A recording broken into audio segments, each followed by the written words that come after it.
Hello everybody, it's me, Schluge, and I'm back with another reaction! And we're back with Animarchy, and this time, I'm not alone. Good evening, hello. Yes, ladies and gentlemen, our boy Cry is back. Yes, it has been a while since we've done Animarchy history, and it's been a while since Cry was actually in a reaction with me.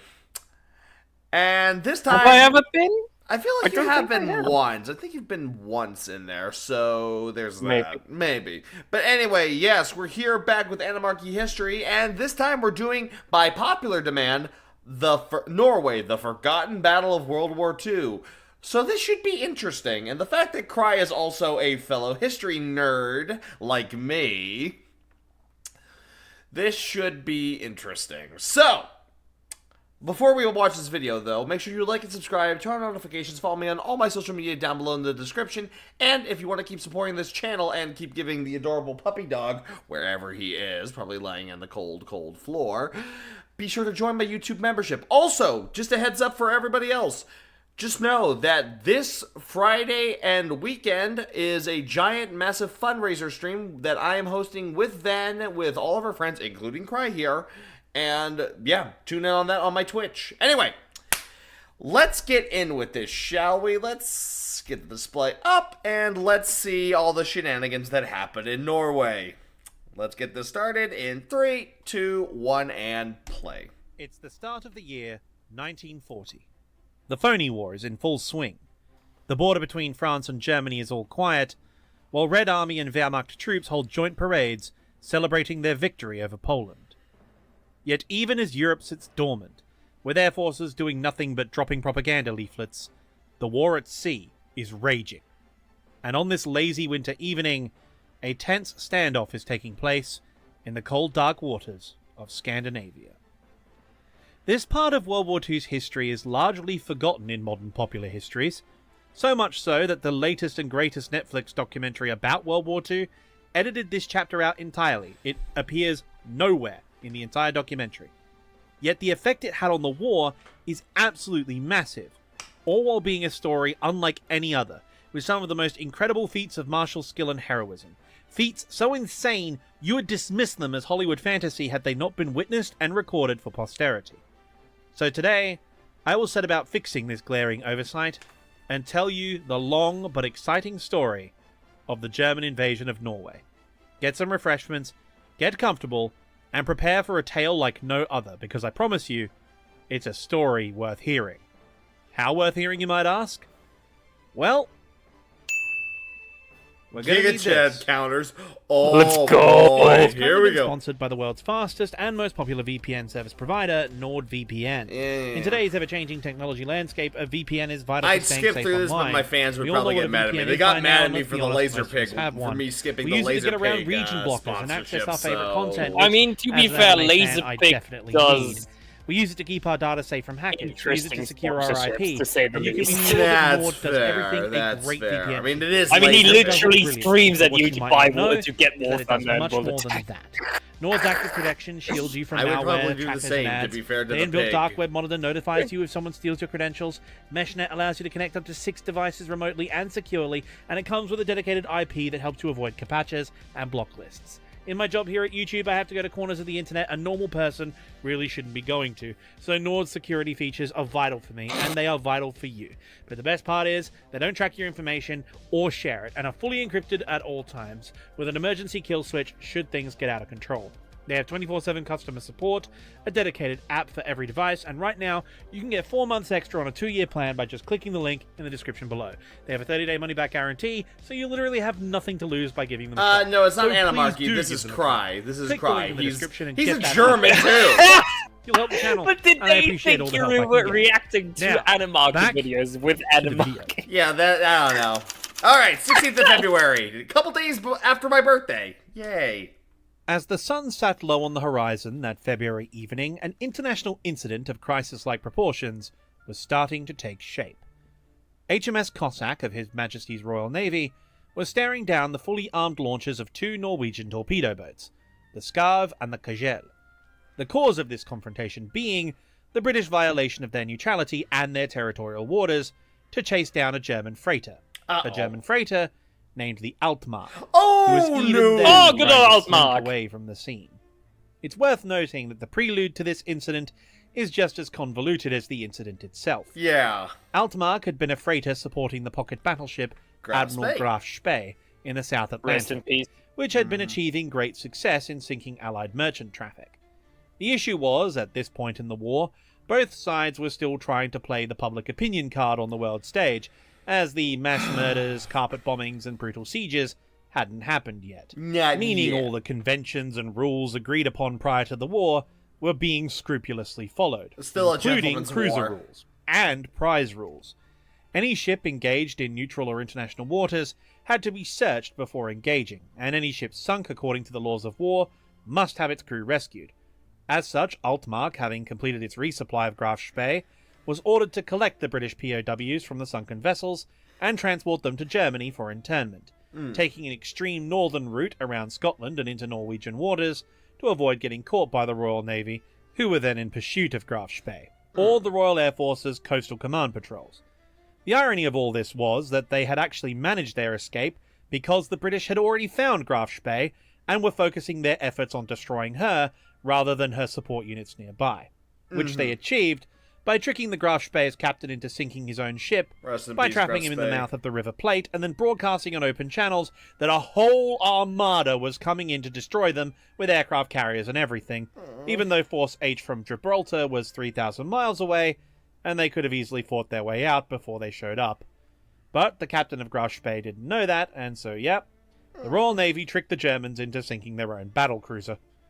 Fast forwarding back to the present, after all of this drama, the Altmark, carrying the prisoners of the ships Graf Spee had sunk, has now been spotted and subsequently cornered by HMS Cossack, who, thanks to British intelligence, knows the ship's cargo. Needless to say, they wanted their sailors back. Now, the Norwegians had searched the vessel several times over its transit through their waters, and they hadn't found anything, so they had begun escorting it towards German-controlled waters to maintain their neutrality.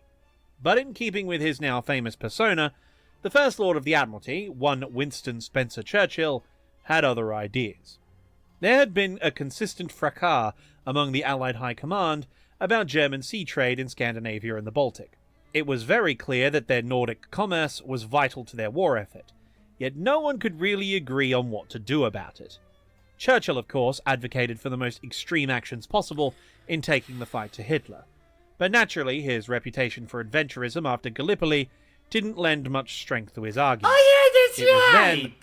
then Altmark came to his rescue. Who would The have thought? Kriegsmarine transporting prisoners of war through Norwegian territorial waters was a violation of their neutrality, at least in the eyes of the British Admiralty, which gave Churchill an opening. He ordered HMS Cossack to mount a rescue mission, preferably with the cooperation of the Norwegian Navy. However, crucially, it wasn't a requirement. He just asked the ship's commanders to make sure they don't shoot at them. HMS Cossack then signaled to the Norwegians and Altmark that they would initiate a boarding action unless the Norwegians joined them in escorting the Altmark to Bergen, where they would organize the retrieval of their sailors. The Norwegians immediately protested this, of course, as this would violate their neutrality and appear as Yeah, an that act is of an old collusion with torpedo the boat. Allies, Look at which that was thing. likely to enrage the Germans. But at the same time, they also made the sound judgment that firing at the most powerful navy in the world was, on balance, not an intelligent course of action. And No. thus, the Norwegians withdrew from the area.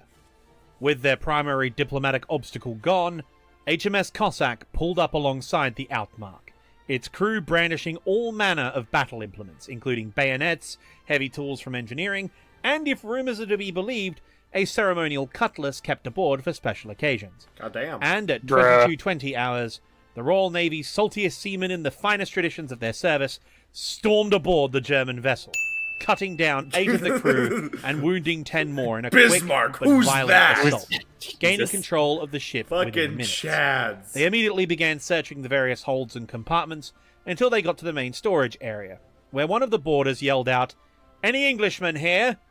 To which a loud yell came back, "Yes, we're all British!" promptly followed by a line which was used in propaganda throughout the whole war. "Well, chaps, the Navy's here." A line greeted with rapturous The cheers Navy. from the newly liberated Of sailors. course. Yet while a tremendous coup in military terms, diplomatically, it was an absolute disaster. I bet. Even Norway's pro-Allies government couldn't sanction such a blatant violation of their neutrality, which resulted in the lodging of a formal complaint to His Majesty King George, as foreign press organisations around the world criticised Britain for this rash and violent action. Yet despite the ferocious uproar of public opinion, and the disastrous diplomatic implications of such an event, which quickly began manifesting themselves, as the rigmarole of public theatre played out on the world stage, no one had any idea the scale of the crisis they had just set into motion. Hubei, Berlin, February 20th. Adolf I Hitler sense Present! the very yeah, there he is. Wait for a second. Present the appropriate salute for the bastard. Present fingers.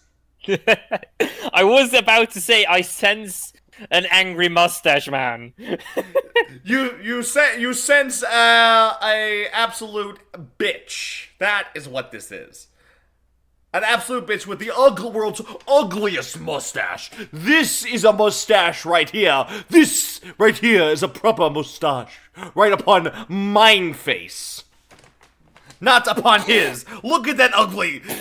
I mean, look at that ugly fucking paintbrush mustache. That is an ugly fucking thing. Yes. Flip off with both fingers, with both hands, because it is deserved. Come on, camera, fucking focus. The world's Why most would we horrible laugh? house painter. Why would we laugh at him? He's not funny. He ain't a joke. A joke is funny. He's not funny. He's not a joke. Jokes are funny. And I mean more angry than usual, which is an achievement in of itself. An absolute typhoon God, I love of that phone clip calls so much. that rung So out from the hilarious. Reichschancellery, summoning the department heads of the Oberkommando der Wehrmacht, responsible for planning operations in Scandinavia.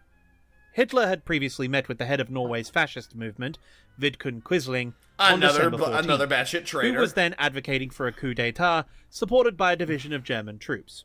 Indeed, Quisling would soon become a slang term among the British public for collaborators and traitors in the aftermath of the upcoming invasion. Hitler had agreed with Quisling on principle that having a friendly government in Norway would be Yo, cry. In my chat, Dr. Mead says, he looks like an accountant with severe constipation. beneficial to Christ. Germany's national security, particularly regarding naval operations, as well as offering full protection to their maritime trade in the Baltic and the North Sea. However, Norwegian neutrality was also very useful, in the sense that as long as there was a third party able to play the victim internationally, the Allies couldn't move in without incurring a grievous diplomatic and political cost, which after the invasions of Poland and Czechoslovakia would go a long way to advancing the Nazis' position internationally.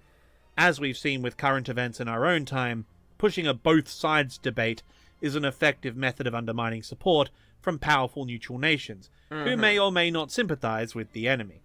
Turning the US public on Britain is not particularly difficult to do.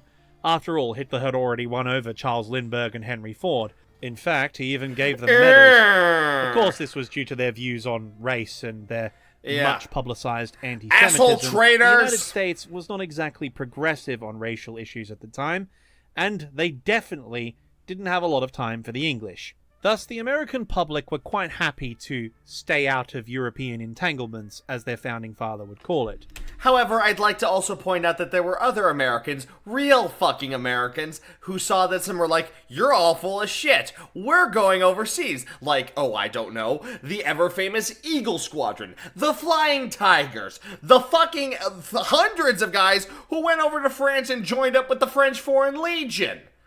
So yeah, not all Americans were, but there were three types of Americans: the absolute Giga Chads who were kicking Nazi and Japanese ass long before the U.S. ever got involved. The guys in the middle who were like, we just don't want a war. We just don't like the idea of war, which is legitimate and fine and understandable. And then there's the asshole traitor wannabes who can go fornicate themselves with an iron stick. Continue. But even with all these facts in mind, to turn public opinion against Britain Charlie and the Chaplin. Allied cause enough that the elected officials would be That forced movie to is abandon fucking their great. support for the Allies yeah, it's entirely amazing. I love and that double movie. down Charlie. on neutrality was quite another thing. The Nazis were engaged in a blatant war of aggression, and France was a traditional American. Oh yeah, you're ally. right. There were a lot Not of to mention new rearmament was Canadians. providing You're jobs right, to the United Tribal. States as You're early right. as the mid-30s, getting them out of the Depression. However, if the Allies were then to suddenly themselves invade neutral nations and make war, that would certainly change up the dynamic as well as bring back the both sides discussion into the equation.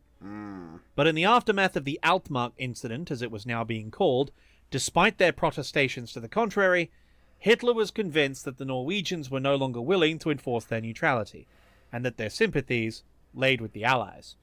As such, there was every chance that they may join the war and pose an unacceptable threat to Germany's northern flank. This was a risk they simply couldn't take. And so, Case Nord, as it had been called, was ordered to be expanded and, more importantly, expedited. Both Denmark and Norway would need to be invaded and occupied by a task force involving what amounted to the entirety of the Kriegsmarine, combined with a small but elite force of Germany's best infantry units. The plan for the operation was relatively simple, and in fact there was a good reason for its simplicity. General von Falkenhorst was the man assigned to lead the operation. He was given this assignment because he was the only senior German officer with Arctic warfare experience he had gotten fighting the Soviet Union as part of a German expedition to support Finnish independence.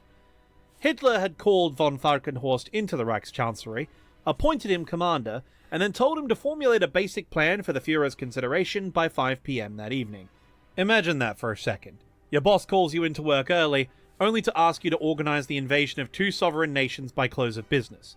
It was so short notice, in fact. Can I just say this off? Just look at this. This is so the asshole Heinrich Himmler right there, the fucking leader of the SS. Can I just say he looks like the most basic as a bitch, like evil henchman NPCs ever made? He does. He looks you know like what the he looks most like. basic bitch NPC for a villain. He looks like a wimpy nerd. That's what he looks like. No, that's an insult to nerds. Like I said, he looks like, that is an insult to nerds. Yeah, I mean, we're nerds. He ain't no fucking nerd. We actually look good. He looks like he looks like he's evil henchman number 57 or something. He's he would be the janitor of the evil lair. That's the one who cackles himself to sleep. Yeah, the guy who cackles himself, but has no fucking reason to be employed by the main villain. God almighty, he looks pathetic. Christ. Falkenhorst actually planned the entire invasion of Norway and Denmark with a tourist guidebook from the late 1920s. The invasion was to be spearheaded by the paratroopers of the 1st Fallschirmjäger Regiment, along with both the 2nd and 3rd Mountain Divisions, the Gebirgsjägers. They were then to be followed by no less than 6 regular infantry divisions to be either airlifted into the captured Norwegian airfields at Kjevik, Sola, Stavanger, and Oslo Fornebu, or disembarked in the major port cities of Oslo, Bergen, Kristiansand, and Narvik. Crucially, however, these units were to be carried by warships instead of transports, including the 2 new battleships Scharnhorst and Gneisenau, allowing them to sail much faster than regular. You know what, just to solve a fucking, just to end a fucking debate, because this is a debate I've heard. Is it pronounced Gneisenau, or is it pronounced Gneisenau? It's Gneisenau. It's really? G. It's Gneisenau. Because I've always heard, because when my grandmother, she always called it the Gneisenau. It's Gneisenau. I don't know exactly what she is. I think she's named after a Prussian general. I don't remember. All I remember is my grandmother, when she was still living in Germany as a little girl, she actually toured both ships, Scharnhorst and the Gneisenau, before, like, just so.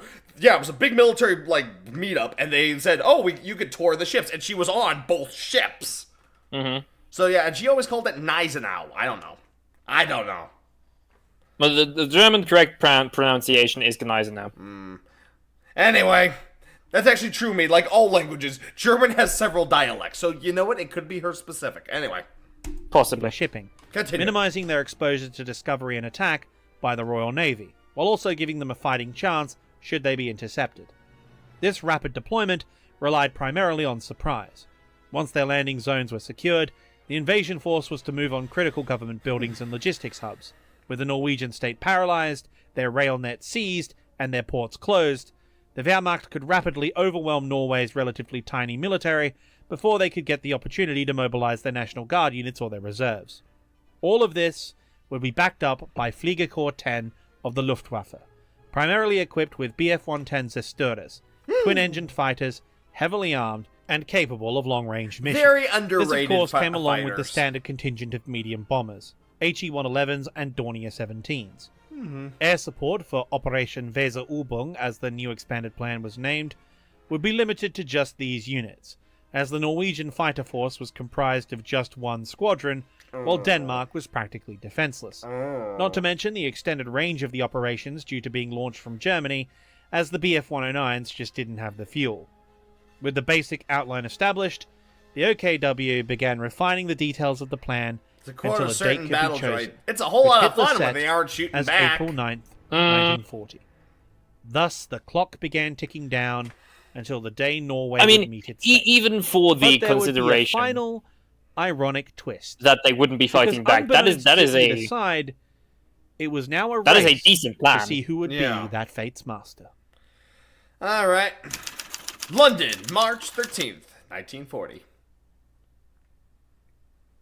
Meanwhile, back in London, for one of the very few times in his life, back in London. Adolf Hitler's rash and paranoid geopolitical ramblings were actually 100% correct. It turns out, while the Germans and Norwegians were collectively fuming, 1940. both the British and French high commands were locked in a ferocious debate with one another 1941's when over Operation how to Barbarossa best take happened. the So fight it's a to year Germany. out. And an operation in Scandinavia was foremost on their minds. After the Altmark incident, Churchill had intensified his campaign for a direct intervention in Scandinavia, not just in Norway, but across the whole region. Just as they had in World War I, the Royal Navy immediately moved to blockade Germany from all international trade, and they had done so most effectively. In fact, it was far easier this time, as there was no longer a giant high seas fleet to worry about. The problem was the progress made both in submarines and air power.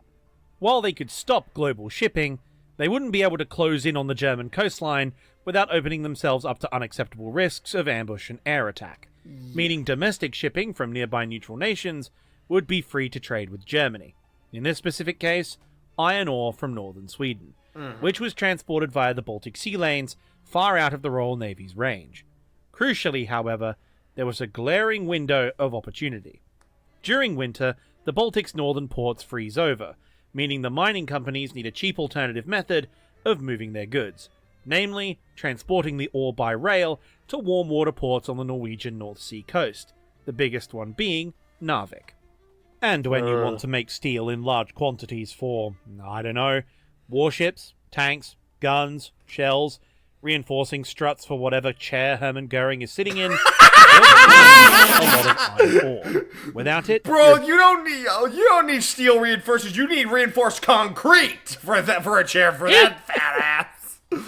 For the blubbering, you need fucking reinforced concrete to hoist the blubbering walrus into position. I still, for a fact, never will ever understand how the fuck he was ever a fighter pilot in World War One. I've seen pictures of him from World War One. He's still a fucking fat ass. Ability to arm, equip, and resupply the armed forces would be irrevocably compromised. And given that the Germans had yet to annex the various nations of Europe, whose domestic iron production could provide an alternative supply, cutting this trade route would practically shut down the German war economy, which is exactly what Churchill was advocating for. But as per usual, the politics of the Grand Alliance and the unique conditions of the I have to make this joke. Look, everybody! It's the reason humanity sucks. Politics! Yay! The literal people who I guarantee you cry that every single one of those people who sit in both Congress and Parliament have at one point when they were about to get into politics they said, if not who, but I. Anyone, let me tell you this, chat. If you hear anyone say like, maybe I should get into politics because of not them, but I. If you hear anybody fucking say that, I want you to punch them in the face. Because they think too highly of themselves and they need to be brought back down to the level that they are. The same level as the rest of us. Continue. Phony War led not to decisive action, but to dithering debate. Pentagon's war music. The British were advocating So attacking fitting. Germany directly, yet they weren't exactly keen on following the aggressive wishes of their First Lord of the Admiralty. Instead, the British government proposed mining every major German waterway and coastal area by air and sea. While this would not decisively halt German shipping, it would put a severe dent in their war production while respecting the neutrality of nearby nations. The problem was, of course, this would involve mining the rivers and canals throughout the Ruhr region, including the Rhine. Rip Kiel Canal. Action which would almost certainly sink civilian vessels and kill German citizens, inciting retaliation in kind against the Allies, or rather more accurately, retaliation against the French. As you can imagine, the French weren't exactly too happy about that. Now I know why the British were advocating for that. Oh, who gets hurt? Oh, the French? Who gives a fuck? Oh, great, perfect, we'll do it. Yeah, exactly. Like Britain looks at like who is the most likely to be retaliated against, us or the French? The French? Then let's fucking do it. God damn it! So one of these days, France is literally gonna just say "fuck you all" and just leave. Eventually, they're all just gonna say "fuck you" and leave. Their geopolitical goals were surmounted by one overarching objective: prevent the Germans from setting foot in France at all costs. Whatever method they could use to deflect the Nazis away from France, they pushed for, and they pushed hard, to the extent that they were, ironically, in support of Churchill's more aggressive plans, as that would open up a major second front in Scandinavia and the Baltics, which would draw German troops away from any attack on the French homeland. But what was this aggressive plan? Well, ladies, gentlemen, and variations thereupon, strap yourselves in. There were two operations currently in the final stage of planning over at the Admiralty. First was Operation Wilfred, the extensive mining of Norwegian territorial waters, combined with political pressure on Scandinavian states trading with Germany. Of course, this would violate the neutrality of several nations and cause a massive international incident, but the damage to the German war economy would be extensive. Extensive, but not fatal. Furthermore, the Nazis aren't exactly the most gracious or circumspect people. Churchill rightly surmised that should they take such an aggressive step, it would almost certainly prompt an immediate response. Therefore, it would make sense for the Allied forces to preemptively deploy their own troops to resist an attempted German occupation. They would do this while working on the assumption that the Norwegians wouldn't wage an armed resistance against an Allied intervention. A very brave assumption, given what we'll see later. Very Churchill of you. The Admiralty put together Plan R4, which looked like this. Now, I know what you're thinking. That's the German plan.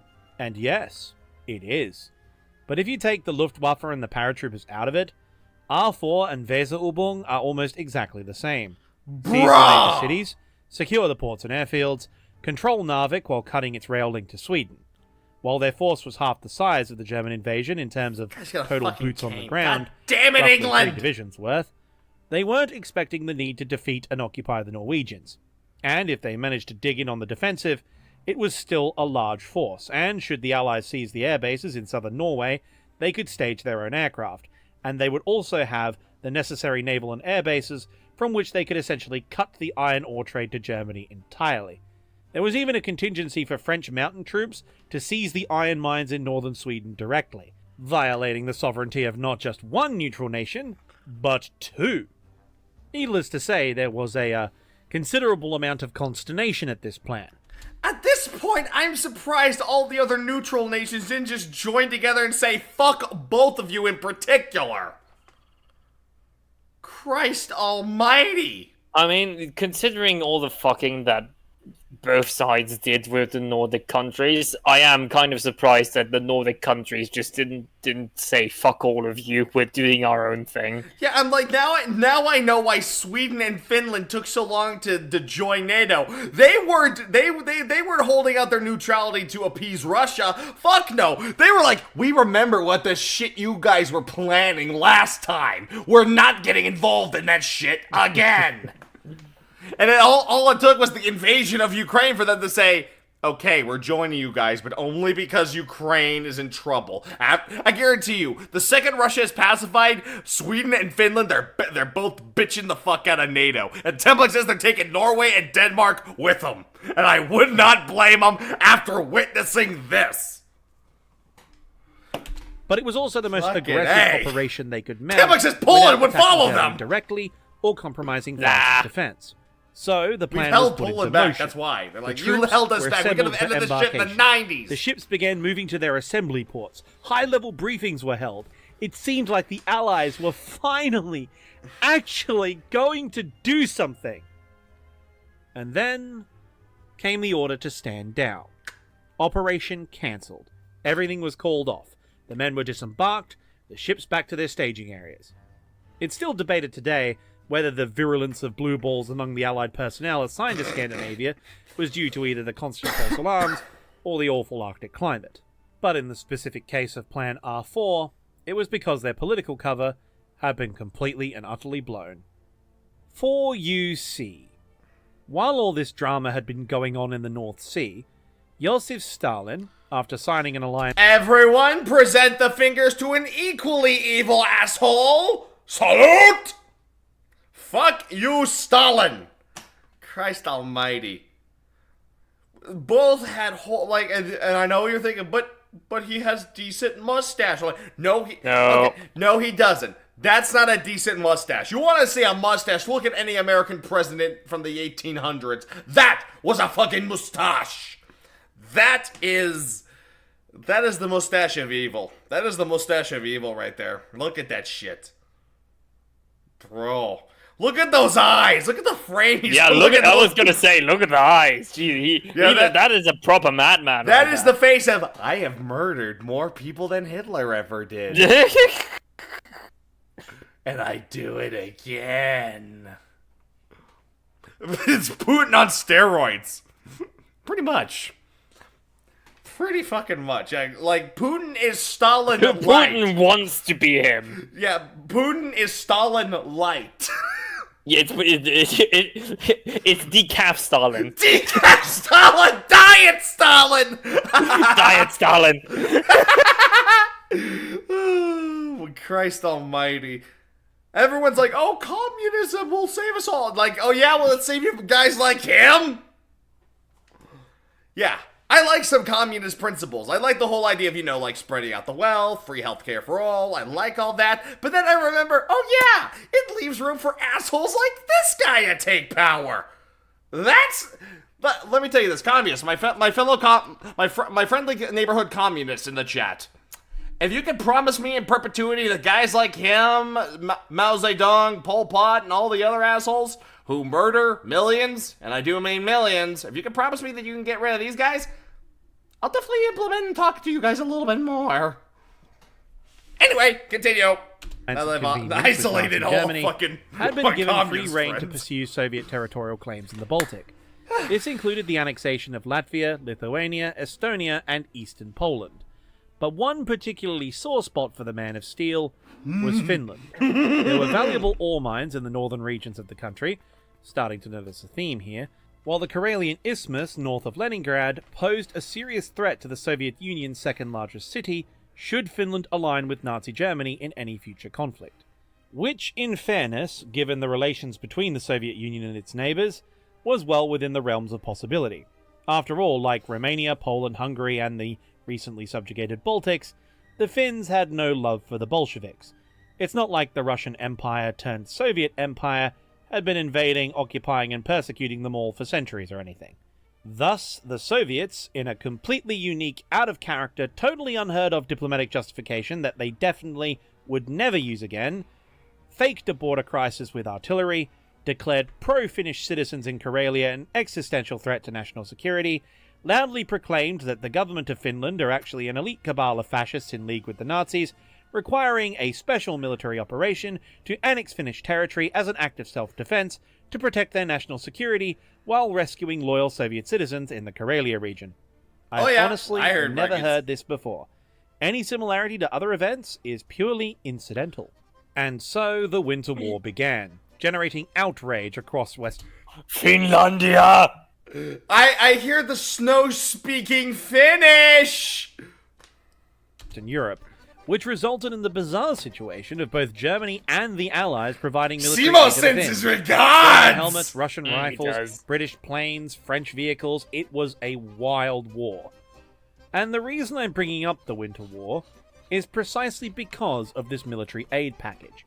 In order to launch their operation in Scandinavia, which was set to take place on April 5th, the Allies were going to disguise their large-scale deployments in the region as defending the neutrality of the other nations while securing a dedicated aid corridor to Finland. And on March 13th, 1940, despite the Finns putting up an absolutely heroic resistance, the sheer material superiority of the Soviets forced them to the negotiation table. But the Sisu spirit and their battlefield badassery had achieved the desired result. The pure Stalin desperately desperately wanted to end the war as well. All of He had Finland, lost far yes. I guarantee you, Cry. I guarantee you. We don't need to get involved. If Russia truly does declare like World War III or whatever, we don't have to worry about a single goddamn draft. All we have to do are send the fucking all of the former Soviet bloc subjugated peoples and fucking Finland. They'll be in Moscow in a week. I mean, they'll do what the Germans never were able to do. They will capture St. Petersburg. Oh yeah, they'll do what all of them never could do. All from the Germans to the French to everybody. The Finland is looking at St. Petersburg and going, "Oh, aren't you just a delicious little treat?" I swear to God, like if we really want to put the fear of God into the fucking Russians, we need to sell A-10 Warthogs to Finland and Poland. Could you? I know I've done a Laserpig video about the A-10 and all of its faults, but if you put it in the hands of a bunch of psychopath Poles and Finns and just say all of that is Russia, have fun. I mean, the Poles have F-35s now. I don't think they need Warthogs anymore. No, but here's the thing. It's Warthogs because 30mm cannon, and you know that they're gonna fly those things at like fucking dirt level, and they're going to just be absolutely. Because yes, use the F-35 for strategic assaults, but for absolutely scaring the fuck out of the Russians, you want the A-10. You want to see giant Warthog coming in on columns of outdated Soviet tanks and then just eat them to shreds. It's about the psychological thing. I'm thinking psychologically here, too. Everyone starts screaming. Everyone gays until Poland and Finland get their hands on A-10s. Continuing on. More men than he really should have, causing near-fatal damage to an army still reeling from his purges in the 30s. He had to get out of the war. And that's without taking into account the fact that his intelligence services had gotten wind of Plan R4's impending arrival. Thus, a ceasefire was signed on March 13th, titled the Moscow Peace Treaty, preserving Finland's independence while removing the Allies' political and diplomatic cover. So Plan R4 was officially suspended and the troops sent back to their bases. However, by now, the British had begun observing the Kriegsmarine concentrating in Germany's northern ports. Either they were onto the Admiralty's plans, or preparing for an invasion of their own. In fact, it was both, but that didn't matter. All that mattered was the Allies were back to square one, but they had gone too far in their preparations to do absolutely nothing at all. And so, the First Lord of the Admiralty, Winston Churchill, got his wish. Operation Wilfred was given the green light. They were going to mine Norway's waters with a naval task force departing Royal Navy anchorage Scapa Flow on April 5th, 1940. It was a truly imposing sight, led by the battlecruiser HMS Renown. But one of the smaller destroyers was lagging behind the formation. They were having issues. HMS Glowworm's crew were having a rough time, since their ship had just come out of dry dock for extensive repairs. They were still just running her in. That same day, Neville Chamberlain made a rousing speech in the House of Commons, stating that the Allies had used the lull in combat to sharpen their defences, eliminate their flaws, and now to go on the offensive, loudly proclaiming that Hitler has missed the bus. He hadn't. Nope. At that same moment, German troops were boarding their ships, final briefings were being held, and all the while, the machinations of war turned. The eve of battle had dawned.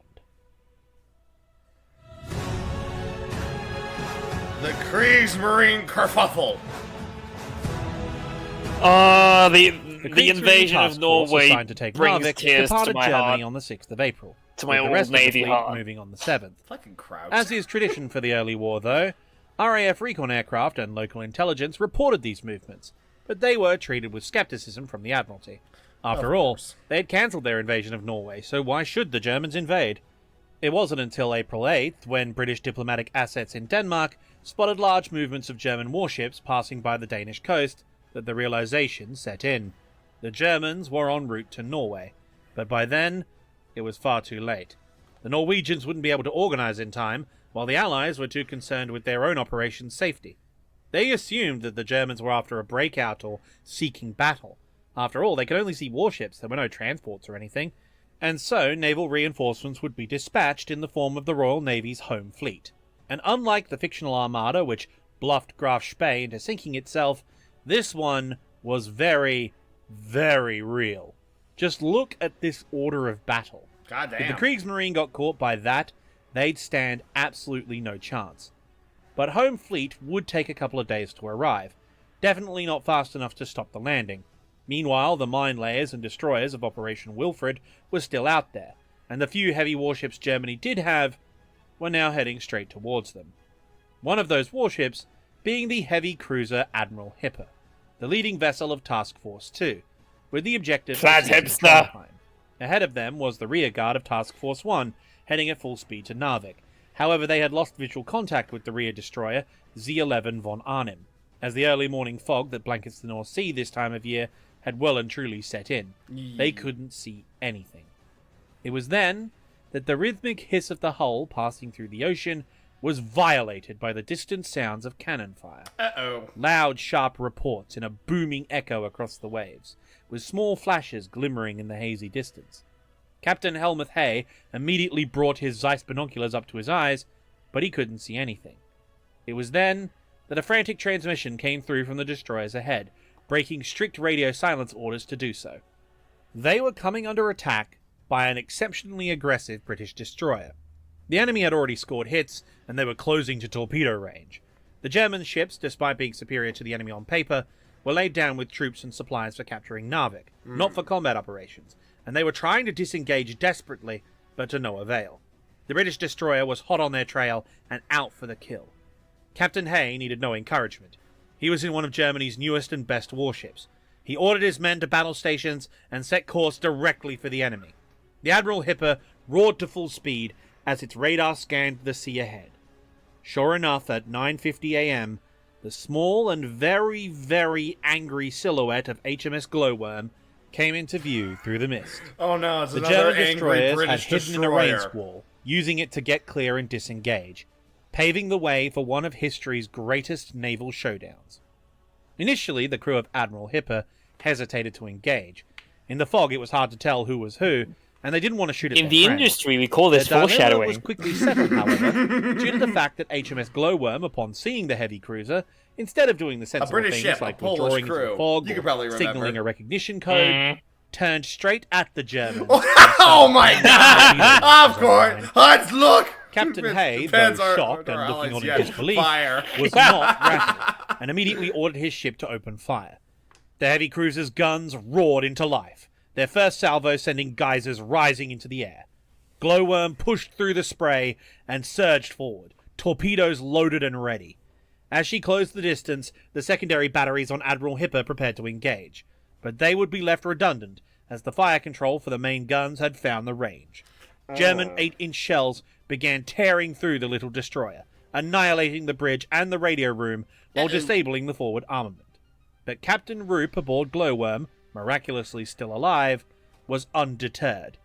He fired the torpedoes and ordered the engine room to make smoke.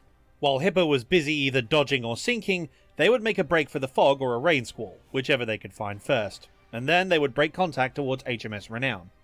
Unfortunately, while their attack had been both brave and well executed, the German captain had held his nerve. Admiral Hipper, throughout the entire engagement, had been carefully maneuvering to ensure that the bow was always pointing at Glowworm, ensuring that should torpedoes be fired at them, their effectiveness would be minimized, if not evaded entirely. Bow shots The are heavy hard. cruiser maintained course, dodging and weaving between the British torpedoes, eventually ploughing through the smokescreen the secondary guns blazing away as she went, only to be met with an unthinkable sight. Glowworm had not turned to run like everyone assumed. Oh, no. Captain Roop, after making smoke, realized that he had actually closed the range, and that while Hipper was evading, he could probably get his other set of torpedoes off as well. With decisive helm instructions, he ordered the ship to come about for another attack, aligning his remaining torpedo battery towards the Germans' last position, only for the Germans to unexpectedly come to him. And so here he was, an enemy heavy cruiser emerging through his own smokescreen inside his torpedo's arming distance. Close enough he could probably fire his service revolver at them. His guns could hurt Hipper at this range, and most of them were still functional. In fact, he could probably get inside their main battery's range if he closed even closer. But the secondaries would tear him apart if he went broadside. In that case, there was only one thing for it. The German officers on Admiral Hipper's bridge stared in complete disbelief as the smokestack on HMS Glowworm began spewing wildly as its bow began to swing to starboard, straight at them. Oh, for God's sake!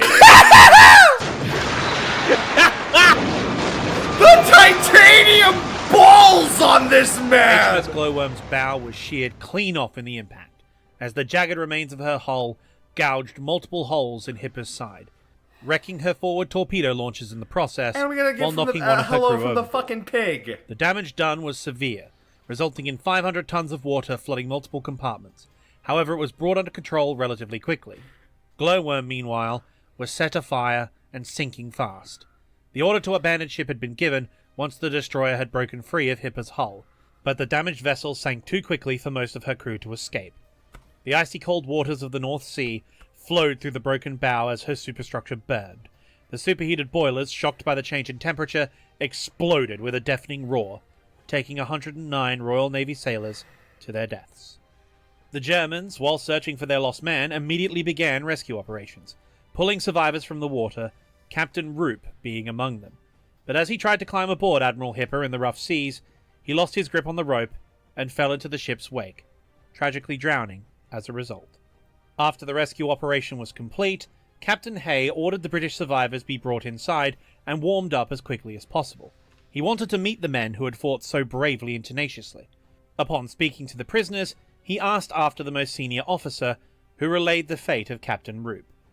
He told the British sailors that their captain was a very brave man, and he meant it very sincerely, because after Admiral Hipper returned to Germany for repairs, Captain Hay filed his POW report, which always included a roll call of the prisoners' names and service numbers. This was then provided to the International Red Cross, who would inform the relevant government of their serviceman's fate. When Captain Hay filed the report to the Red Cross, he enclosed a letter addressed to the British Admiralty. That letter was nothing less than a medal citation. A citation from a German officer, an enemy combatant, describing the encounter with Glowworm and recommending Captain Roop be posthumously awarded the Victoria Cross for his actions. How much of a fucking Chad do you have to be to tell for your enemy, the man you tried to kill, to fucking say, go up after defeating you, go to your government and say, he was a fucking Giga Chad. Get whatever your highest honor is, give it to him. He fucking deserved it. The fucking balls on this dude. Based. Two very based individuals. A captain with the tungsten balls of God, and a captain so magnanimous in victory he recognizes his the other's chadsness, and says he deserves your best. Give it to him. Did he ever actually win the Victoria? I wonder. Did he actually get the Victoria Cross? I'm curious now. 1 second. I gotta see this. Did this man earn the Victoria Cross? Oh my god. What a fucking boss. Absolute Giga Chads. Fucking Giga Chads. Let's see here. Operational hit. Here it is. Let's see. I'm just gonna look up his Captain of Glowworm. Here it is. Yes, he was. Okay, so it's final battle.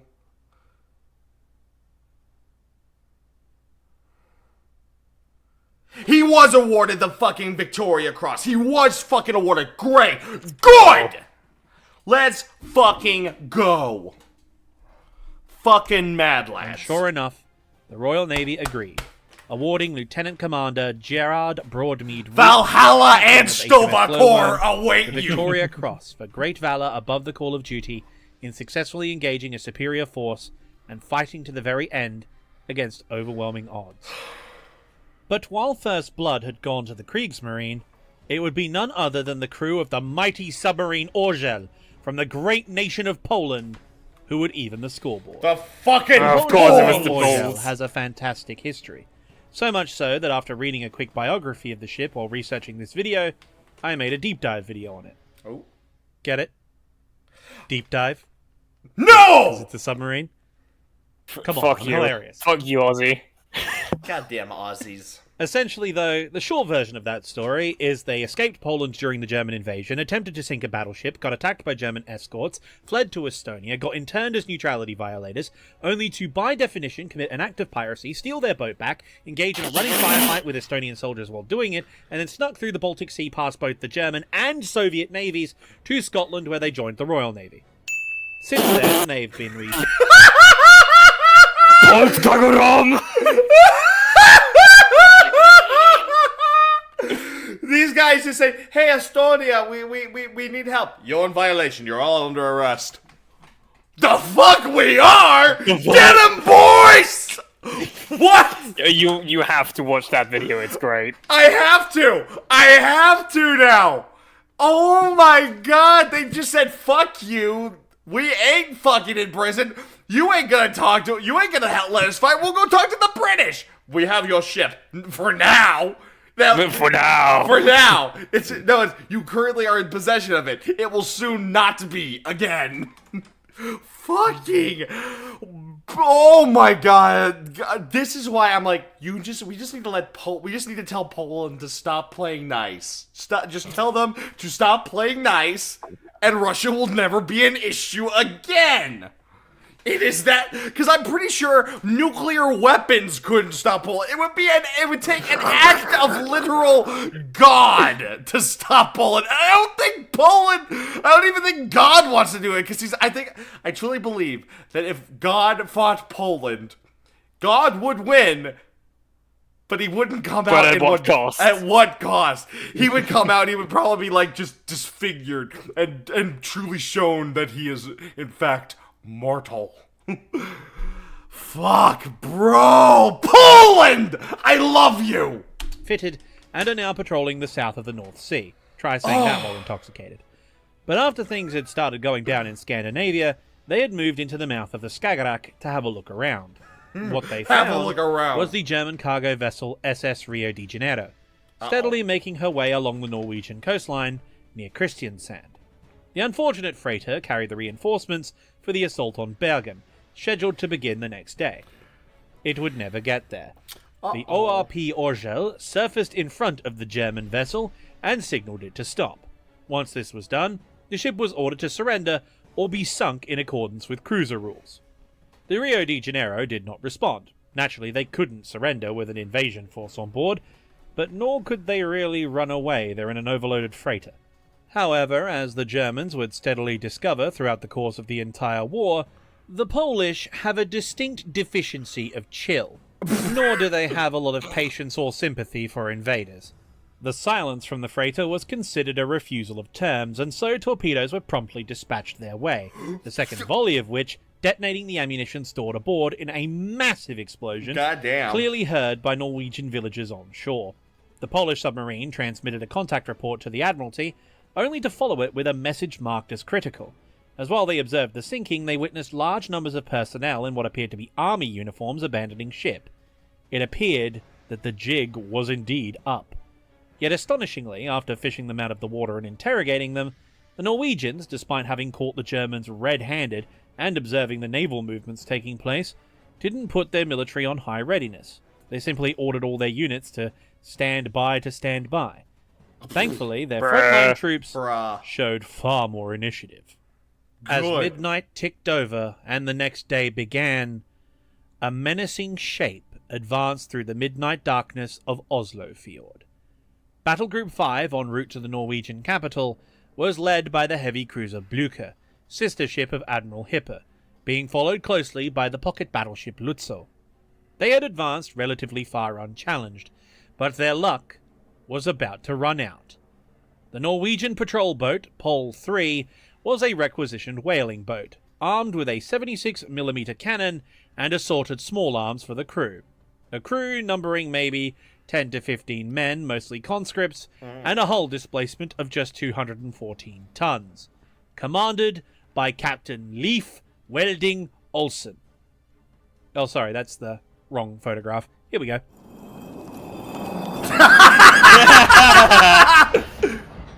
Captain Olsen and his crew of rather cold Vikings were, funnily enough for a patrol boat, patrolling the Oslo Fjord, when all of a sudden, the dark shape of a warship emerged from the gloom, joined by several more of worryingly ever-increasing size.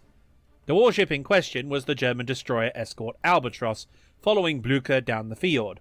Upon sighting the ship, Captain Olsen immediately changed course towards it, signaling an order to leave Norwegian waters immediately.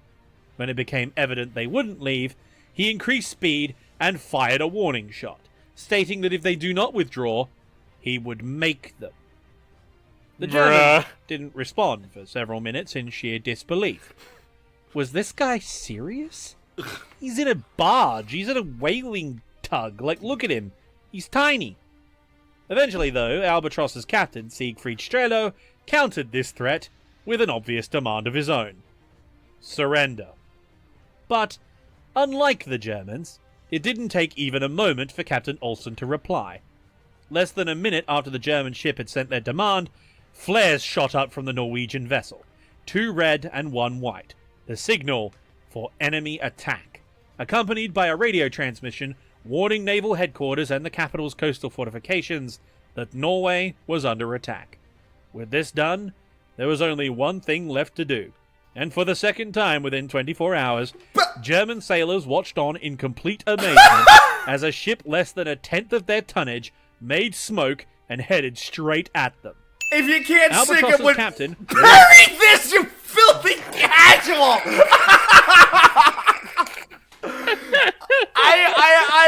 I am so sorry, but I am sorry, but yeah, I love the mentality of, okay, I am outgunned, I am definitely outmanned, they're in a dedicated naval vessel, I'm in a... whaling ship. A refurbished whaling ship. Ramming speed! Fuck it, I ain't going out, mama ain't raised no bitch. Ramming speed, I am the weapon now, motherfucker. The amount, oh my god! Like, and you want to know something? And you want to know something crazy, Cry? Like, a lot of people, like, here's the thing. These are probably, like, you saw the original picture of the captain. He looks like an ordinary, just chill guy. Yeah. And then, but underneath lies the... Because here's the thing about real Giga Chads. They don't look it until the need arises. When the need arises, then the Giga Chad... A Giga Chad is not something you live for. Giga Chads come in spurts of moments. That's when the Giga Chad truly appears. Ergo, you're staring down an entire German fleet in a refurbished whaling ship, and you are completely outgunned. Then, the Giga Chad comes out, and he says, you know what needs to be done. That is why when everyone, like, says, like, oh, our generation's a bunch of weaklings. No, we're not weaklings. We're just, we don't feel the need to bring the Giga Chad out. Do you want us to release the Giga Chads? Because this is the shit that will happen to you! Continue. Realizing the vessel was armed, ordered his AA guns to fire, but it was already too late. Pole 3 slammed into the side of her prey at full speed, breaching the hull. But as a quick piece of mental arithmetic should tell you, a converted whaler is not a destroyer. No. Albatross shook off the attack and tore the belligerent boat to shreds, forcing the crew to abandon ship. Sadly, Captain Olsen was fatally wounded in the exchange and passed out from blood loss while abandoning ship, leading to his drowning. He would be the first Norwegian casualty of the Second World War. But his sacrifice was far from in vain. As the flares soared into the night sky, the coastal batteries came online all throughout the fjord, who began engaging the German ships through the fog. And it's here our second and third Norwegian gigachads step into the ring. That's 3 within as many paragraphs. God damn. A testament to the tens of thousands of Norwegians who took up arms against fascism. And they were going to open their account with the Nazis in truly epic style. At 4 a.m. on April 9th, 1940, Colonel Birger Eriksen was observing the heavy cruiser Blucher getting ever closer to his position at Oscarsborg Fortress. He had been alerted by Palfrey's heroics at the mouth of the fjord, and brought what few men he had to battle stations. He don't take no shit. They were an eclectic band of National Service conscripts and aging reservists, with their numbers augmented by everything from the admin staff to the cooks from the kitchen. And this band of untrained coastal gunners were manning 40-year-old equipment no one really expected to need in open-topped fortifications. Time for history, because I actually know this battle and I love it. So basically, I'm not even going to try to pronounce it. I know he said it, but I am an American, and my pronunciation of anything other than Americana sucks. So this fort was armed pretty well to the teeth. It had multiple large caliber guns, specifically centered around several 11-inch Krupp guns that were used on old Imperial German pre-dreadnought battleships, I believe of the Brandenburg class, if I'm not mistaken. And they were, while big, they were in fact very, very old. These are guns from the late 1800s, like the late 1880s, 1890s. These are old guns. It also had an actual dedicated underground torpedo battery, which means it actually on the hidden in bunkers within the small little island fortress, there were tubes for torpedoes built into the fucking rock. However, those torpedoes were Whitehead torpedoes, and those were some of the very first torpedoes ever made, and they were very, very old. But so that's basically what we're going up against. We have an aging fort using outdated equipment against the Blucher, who, if I remember correctly, was the last of the Admiral Hippers built. Therefore, she was the most advanced heavy cruiser they had, if I'm not mistaken, Cry. I don't know the exact order of finishing of the Admiral Hippers, but I think Prince Eugen might have been later. Let me see. You know what? When in doubt, break out the iPhone. Let's see here. Search. Let's see. Admiral Hipper. The Admiral Hipper class cruisers. Let's see here. Construction. Oh wait, no, that's okay. Design maybe. Come on, there should be a list. Come on, give me a list. Service history. Okay, here it is. You are correct, actually, Cry. The Prince Eugen was, in fact, the last. Blucher was the second sister. She's the second eldest. But at the time, she was the most recently updated, so she was the most advanced at the time. So, yeah. We're having an aging fort up against the cream of the crop. The force facing them down, meanwhile, was comprised of some of the world's most modern warships, full of elite assault troops, with the sole goal of seizing their capital, along with the Norwegian royal family. The only advantage the Norwegians had is that Blucher's crew was just as shiny and new as their ship. Even so, as the Germans closed the range, it seemed as though they would succeed in their mission. But Birger Eriksen had other ideas. After gauging the range, he ordered his gunners to enter a firing solution. He had taken extra care in doing this step, because given the lack of trained personnel, once his two 11-inch guns had been fired, he wouldn't be able to reload them. As the barrels locked into position, he checked his watch, reconfirmed his solution, took a deep breath, and gave the order to fire on Blucher. But the guns did not fire. They remained silent. His gun crews were looking at him with anxiety. The standing orders were clear. Warning shots were to be fired, followed by positive identification of who they were shooting at. His second-in-command reminded him that they would be violating this very strict protocol, and that they could end up firing on Royal Navy ships by mistake. This would create an even bigger international incident than one they were already seemingly starting. Eriksson cut him off mid-sentence with a retort that has since gone down in Norwegian legend. Either I'll be decorated or court-martialed. Now fire! The first blast. You can't afford it! As the electric shell left its barrel and slammed into Blucher's mainmast. This knocked out the ship's radar and radio communications, while sending shrapnel raining down on the deck. The real damage, though, came from the second shot, which scored a direct hit on the munitions magazine for the Arado 196 float planes, which included an entire complement of depth charges. The explosion was catastrophic, setting the entire superstructure ablaze while blowing a hole in the side of the ship. 11 inches is still 11 inches. And sending several tons of blank spewing into the fjord, choking the crews in the engineering section with acrid black smoke in the process. Worse still, the explosion completely obliterated the electrical system for the main armament, meaning Blucher was unable to return fire. That said, it didn't stop Blucher's AA gunners and the soldiers aboard from making the attempt. 20mm cannon and 7.92 machine gun rounds started flying at the Norwegians, who, rather sensibly, given they were now unarmed, fell back into their fortifications. However, their comrades in the smaller batteries on the other side of the fjord could reload their guns, and before the shell-shocked Germans could even get themselves organized, a veritable hailstorm of 57mm shells started tearing the Blucher's superstructure to pieces, while heavier 6-inch guns firing at close range targeted the steering and propulsion section. It was absolute chaos on board the heavy cruiser, as a raging inferno had begun storming through the ship, compartment by compartment. The fire suppression system had been knocked out by the shelling. The untrained crew were descending into panic. The soldiers on board were already donning their life jackets and sprinting to get above deck. Yet Captain Oskar Kumetz kept his cool. The situation was dire, yes, but they had managed to keep their engines running, and while they'd lost their rudder, with alternate propulsion, they could control the ship enough to navigate the fjord.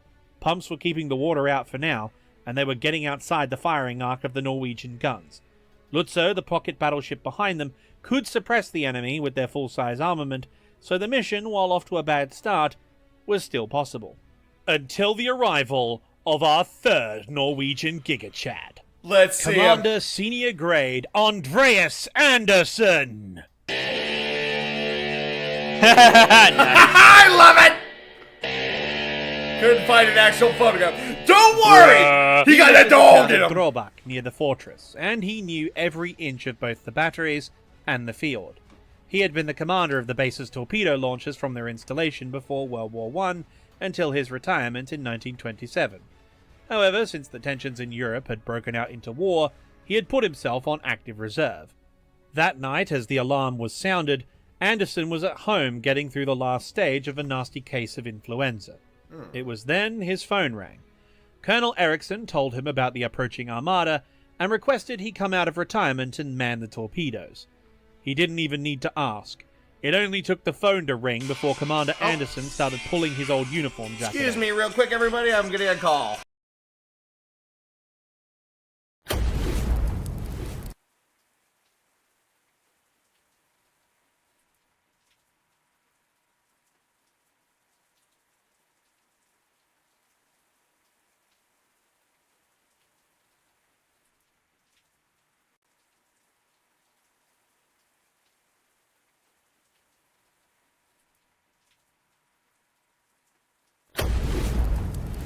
Sorry about that, folks. It was a quick phone call. Just had to let family know I'm making a video. Anyway, let's get back to the Giga Chad. Absolutely going to wreck the shit out of the German Navy. The old man was back, and he was going to kick some ass. Having hopped aboard a fishing boat across the water to his position... Fuck getting a navy. They're armed with fishing and whaling boats. Gotta fucking love it. Andersen was now staring down the sights of his torpedo battery, looking straight at the furiously burning heavy cruiser. He was cool, but concerned. The weapons he had on hand were none other than old Whitehead torpedoes built by, of all places, Austria-Hungary, a country that no longer existed, half of whose descendants were now sailing down his fjord to take his city. There is a touch of delicious irony in a retiree pensioner using the weapons of his youth against one of the world's newest warships. But a retiree though he be, obsolete he most certainly was not. With the experience of nearly half a century, he lined up his shot and fired a torpedo directly at Blücher. Incredibly, the ancient weapon worked perfectly and headed straight to the target, impacting just under the forward turret on the armor belt. He'd misjudged the speed slightly, thinking she still had enough power to move. Shifting his aim slightly, he fired the second, which struck Blücher directly amidships, right underneath the raging inferno. I'm too old for this shit. The bulkheads holding the hull together buckled and gave way. Ancient sending an fortress icy versus Nordic modern torrent cruiser. Who would pouring into the win? My machinery money's spaces on the as oil fortress. came pouring out. The engine stopped dead as the ship lurched over. And just like that, the second ship of the Admiral Hipper class had met its fate. The mighty warship Blücher was doomed. With no firefighting systems or engine power for the pumps, the flames advanced at will with nothing to stop them, right up until it hit the munition storage for the anti-aircraft guns. A secondary explosion nearly split the ship in two, killing hundreds of men trying to abandon ship, while rupturing the fuel bunkers, spewing yet more slimy oil into the field. Their flagship gone, assuming their commander dead, the pocket battleship Lützow ordered the retreat, firing its guns to cover their escape. But the Norwegians would, of course, have the last word. Seeing the Germans turn tail, the shore batteries shifted their fire to Lützow, causing serious damage to the superstructure and knocking out their forward main turret. The survivors of Blücher who made it ashore were immediately taken prisoner and put under light guard. There was no reason to corral or interrogate a group of freezing, unarmed men. All in all, between 700 to 900 German personnel were killed or wounded, with a further 1,000 or so taken prisoner, all while successfully defending the capital Oslo. And what were the total Norwegian losses? 0. Except for Captain Olsen at the initiation of hostilities, not a single Norwegian serviceman was lost. Captain Eriksen was indeed proven correct. He would be decorated, with Norway's highest award for gallantry. Operation Weserübung's main objective, and the Kriegsmarine's grand prize, had met with complete disaster.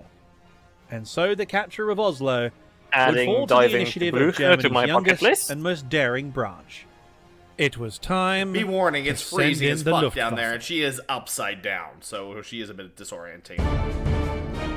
And here comes the Luftwaffe.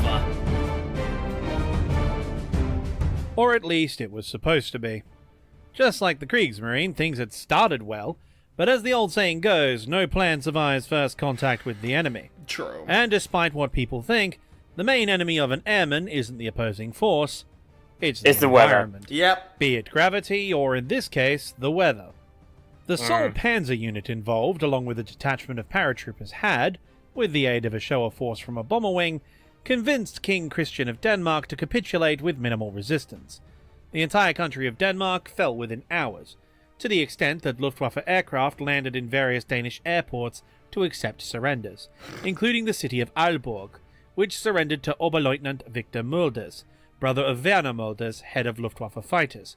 However, King Christian's younger brother, King Haakon of Norway, would not be so malleable to German Ivan, threats. love you too. Though in fairness, King Christian didn't have two neutral countries and an ocean to get in the way of said panzers.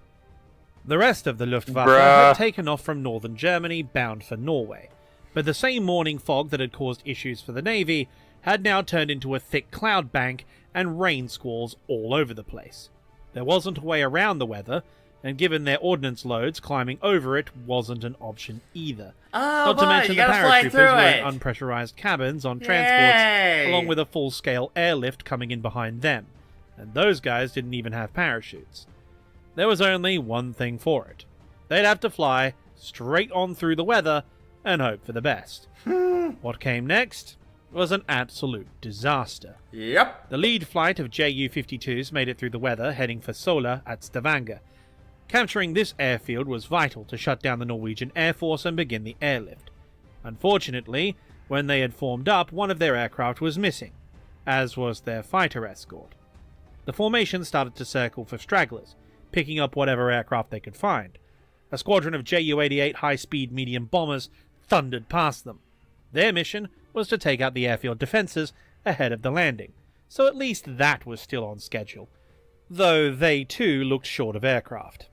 It was then a pair of Bf-110s formed up on their wing, the pilots looking confused.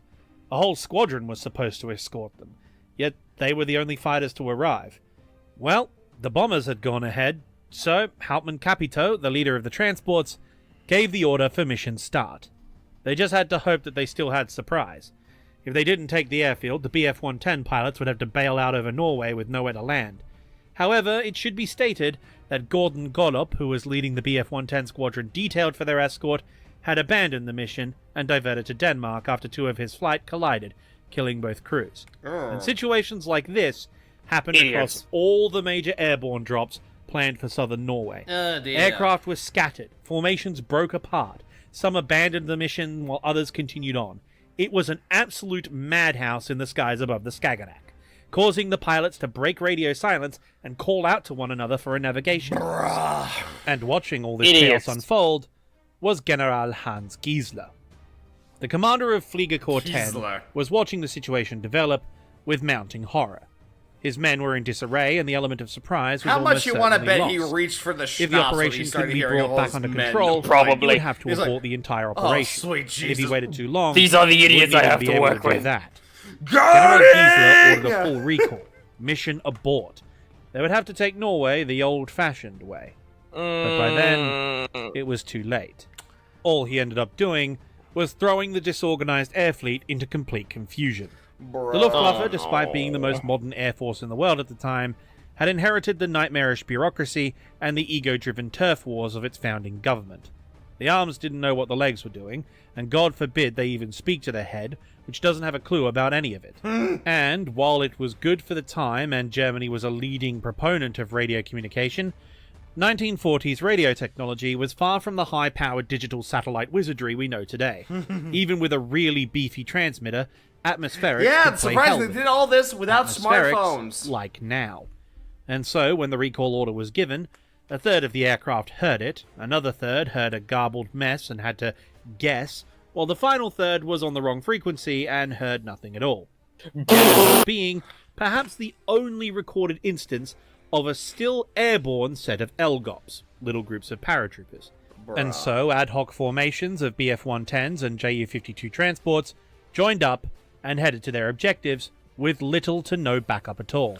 To them, the mission was still very much a go. This sounds Soon like the Battle of Crete all over again. Hoved into view. As Hauptmann Capito's flight approached Sola Stavanger, he saw the Ju-88s at work. The Bf-110s, having collected another flight of stragglers, gave a hand wave to the transports and dived for the airfield. They started strafing soft targets while the Ju-88s hit the defences. Oberleutnant von Brandis, in command of the Fallschirmjägers, had at his disposal 135 lightly armed men to take the airfield, and he had to hold it long enough for his backup to arrive, if it even arrived. And as the last Ju-88 dropped its bombs, 11 transports in perfect formation swept over the field, and for the first time in our history, it was about to start raining men. The Germans jumped low, right over the field. However, they had jumped into a disaster. Without the full wing of fighters to aid them, and the Ju-88s having already dropped their bombs, the defences were still active. AA fire flew up to meet them, along with a fusillade of small arms fire. But the guns, having rarely been used and hastily set up, overheated or jammed, allowing the Germans to reach the ground relatively unscathed. Frantically trying to service the weapons and get them back into operation, the Norwegian troops realized that a full-scale invasion was underway. Their weapons were non-functional, and special forces, supported by aircraft, had landed right on top of them. Panic started to spread. Preparations were made to retreat and withdraw. It was then our fourth Norwegian Gigachad cleared his machine gun, aligned his sights, and aimed at the main enemy landing zone, which just so happened to be in front of his bunker. Private Gallus Johansson grabbed the spade grip of his machine gun and depressed the trigger with venom, dropping several of the Fallschirmjägers before they even hit the ground. He then started raking the assembly area with fire, suppressing von Brandis's command element along with most of the force. The German method of airborne deployment relied on their heavier weapons being dropped in canisters, while the infantry dropped with grenades and pistols. Yeah. This kept them light, mobile, and easier to stick the landing. The problem, of course, is the heavy-duty gear like machine guns, rifles, anti-tank weapons, all of that are dropped separately from their operators, and those canisters just so happen to be in the middle of an open, flat airfield in front of a machine gun. Sources on both sides vary widely and often conflict, in but at theory, least 10 bad in enemy practice. combatants were taken out of commission by Private Johansson alone, with some estimates saying he Happiness wounded is at a least 20 men. belt-fed weapon. I Inevitably, couldn't however, agree it didn't more. take long for the Germans to get organized. Several fire teams armed with grenades flanked his firing position and fragged it, while the rest of the unit retrieved their weapons and fanned out to secure the airfield, which they subsequently did, taking the rest of the garrison prisoner while paving the way for the mass airlift of troops following them in. Thankfully, though, Johansson was only wounded in this action. Eventually, he was taken prisoner after the door to his bunker was blown in with explosives. Until he and his weapon were taken out of commission, he manned his post, and he manned it well. A true hero of Norway. Nevertheless, the Germans had their Fucking foothold on the giga southwestern coast, and despite the chaos of the initial stages, their assault on Sola had been relatively textbook. The assault on Oslo, though, was a different story. Lieutenant Hansen, a flight leader in Geschwader 76, flying their Bf-110s, had cobbled together some stragglers after the calamitous start to the mission. They had broken through a horrifically bad cloud front en route to Oslo-Fornebu Airport, only to be met head-on by 6 more Norwegian gigachads. Arv Brathen, Dag Kron, Christian Schei, Finn Thorsager, Rolf Treden, and Per Walle. The Germans had run into none other than the one and literally only Norwegian fighter squadron, flying their Gloucester Gladiators. That's right. This band of Norwegian fighter pilots were facing down the world's best air force, equipped with nothing but obsolete British biplanes. Yet these absolute legends were undeterred. Their home was under attack, and they were going to defend it. They had been I'm starting to think that just the same, like, honestly, the motto of every fucking Giga Chad we've seen so far is literally just hold my beer. Yeah, hold my beer. Yeah, it's literally like, what? Busy. They're like, wait a minute. You mean they're sending the most advanced Air Force with the most modern planes ever, and all we have are obsolete biplanes? Hold my beer! I'm gonna do this shit drunk! We outnumber you 4-1. I like those odds. I like those fucking odds. Hold my beer! That is the motto of the Giga Chad. Just hold my beer. You know these guys had to take a shot or something. Oh my god. hard at work all morning, Oh in my fact, god. patrolling over the nearby fjords. They had seen the smoking wreck of the Blücher below them. Hold my and mead! eyed with satisfaction. It was now, however, that they saw something even more satisfying. A large formation of enemy transport aircraft, and not a single Bf-109 in sight.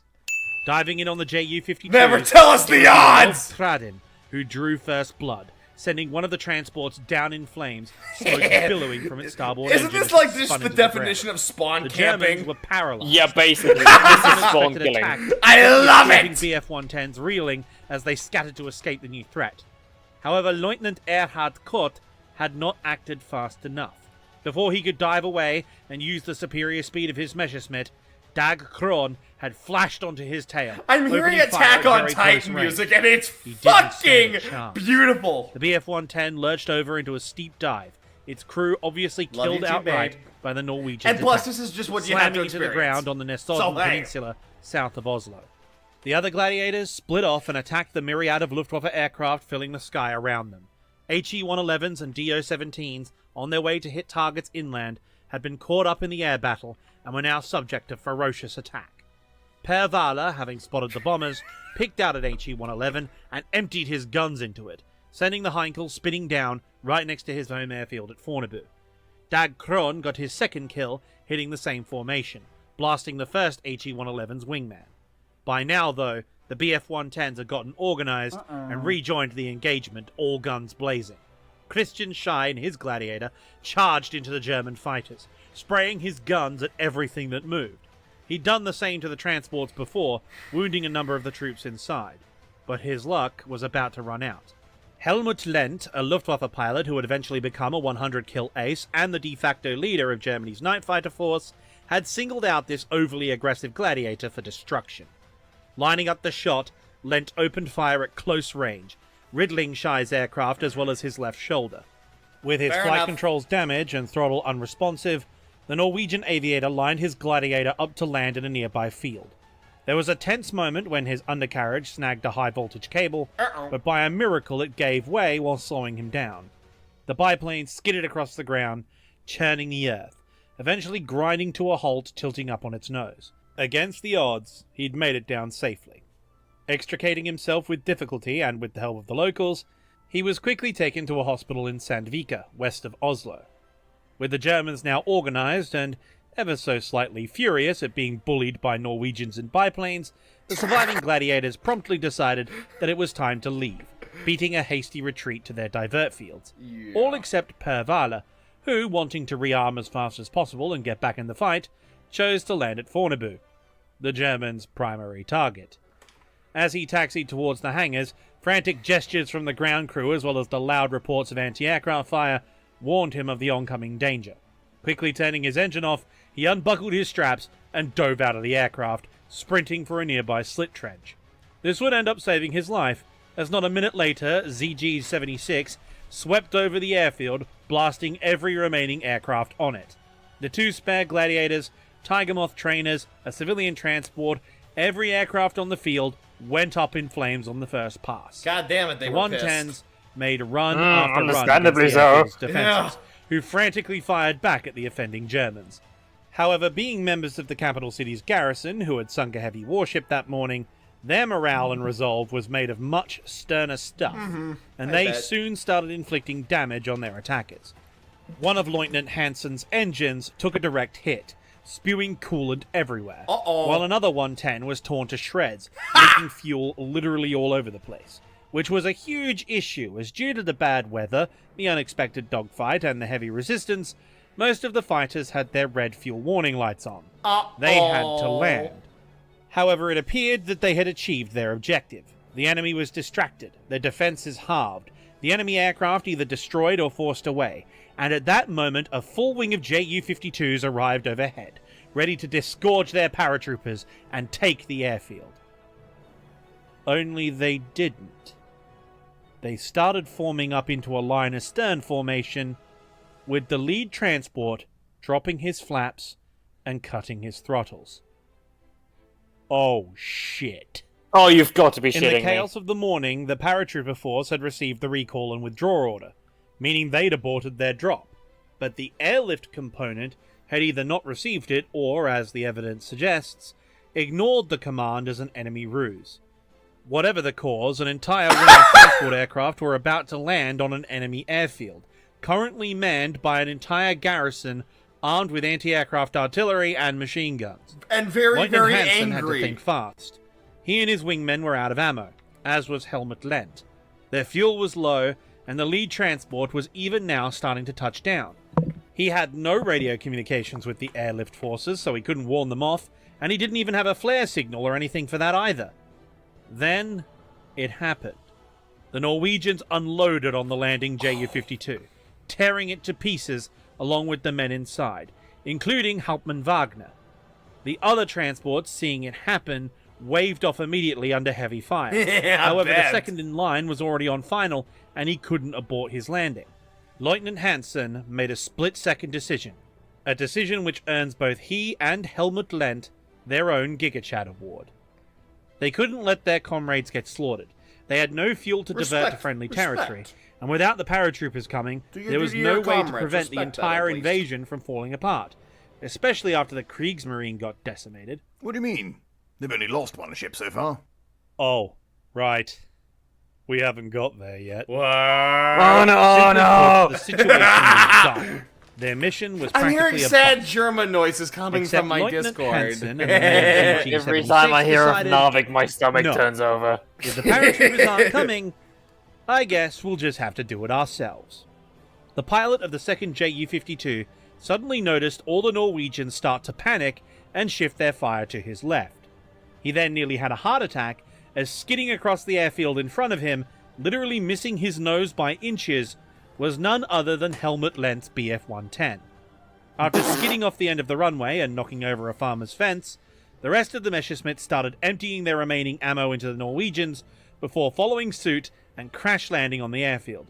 Once this was done, they got out, grabbed their rear-mounted machine guns as well as their pistols, pulled them out of the aircraft, and assaulted the airfield themselves.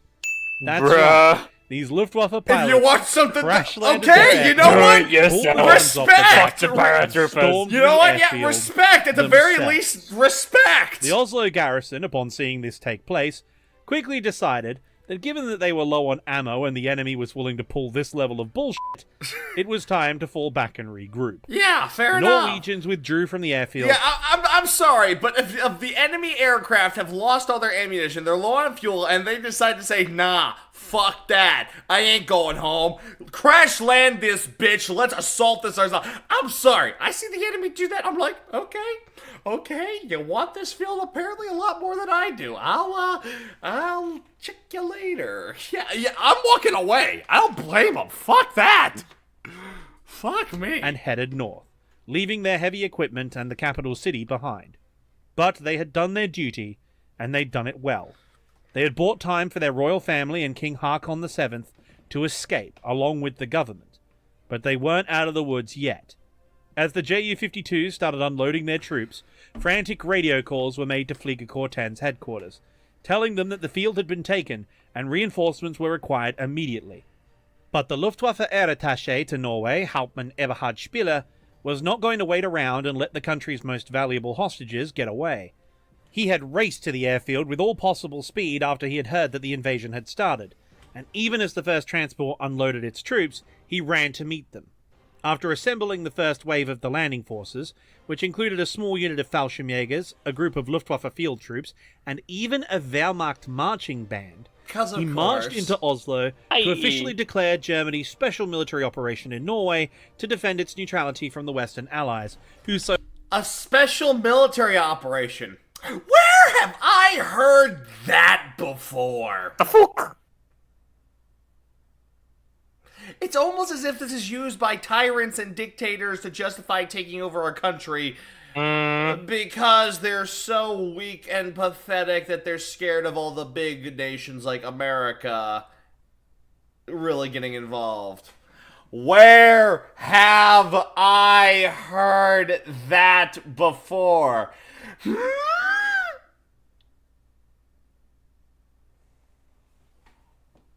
so horribly violated it during the Altmark incident. Of course, no one would buy this nonsense. Even with Vidkun Quisling proclaiming his independent pro-Nazi government, everyone would rightfully see this as an invasion.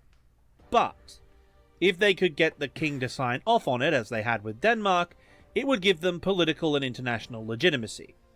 Problem is, they need the king for that, and he is never going to do that voluntarily.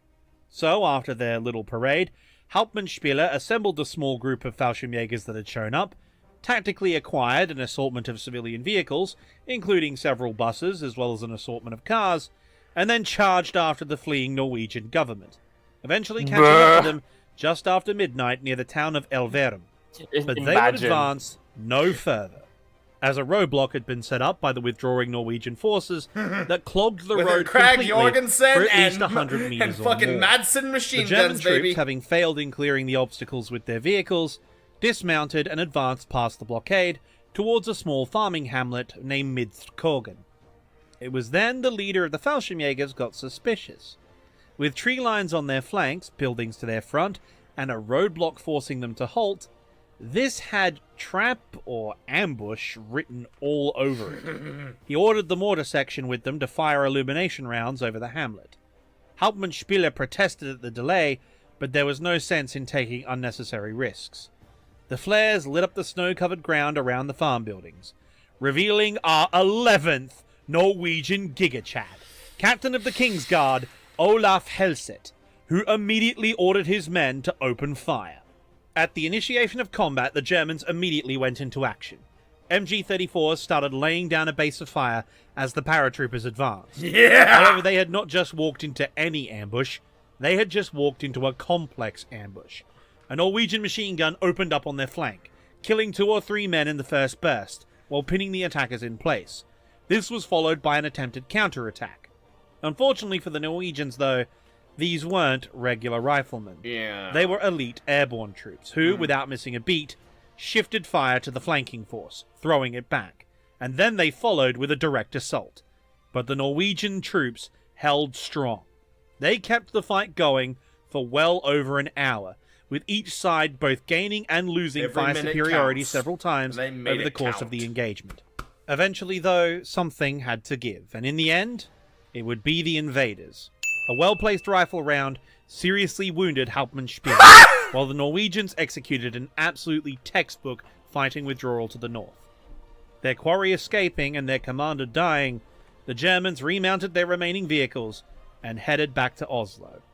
This battle, while tiny, was truly decisive. So much so, there is a national monument to it that stands to this day, while Olaf Helseth would eventually become Norway's head of defense. The heroics of this small cadre of less than 100 Norwegians allowed their parliament to escape, form a quorum, and formally organize a wartime government, all while allowing the head of state to get to safety, boosting the morale of the nation, and beginning the process of a fight back. Yet far to the north, in an isolated but vital fjord, that fight back had already begun.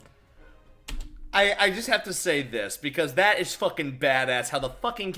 Everyone, like, I know this for all nations, like, because all nations have, like, guards that protect the government, whether it's, like, say, the U.S. Marine Corps protecting the White House and our embassies, or the Swedish Royal Guard, or the British Royal Guard. Everyone looks at them and like, oh, they're just shiny guys wearing all these nice uniforms. They're just for show. I'm like, do not forget, these men and women are soldiers. They are trained. They go through the same shit as every other soldier. So never fucking underestimate them. Those are people that are born and bred to kill for their head of state. And this fucking proves it. Goddamn, what another Giga Chad. Oh, now let's see. Now I'm guessing this is Narvik? Yep! Narvik! Oh,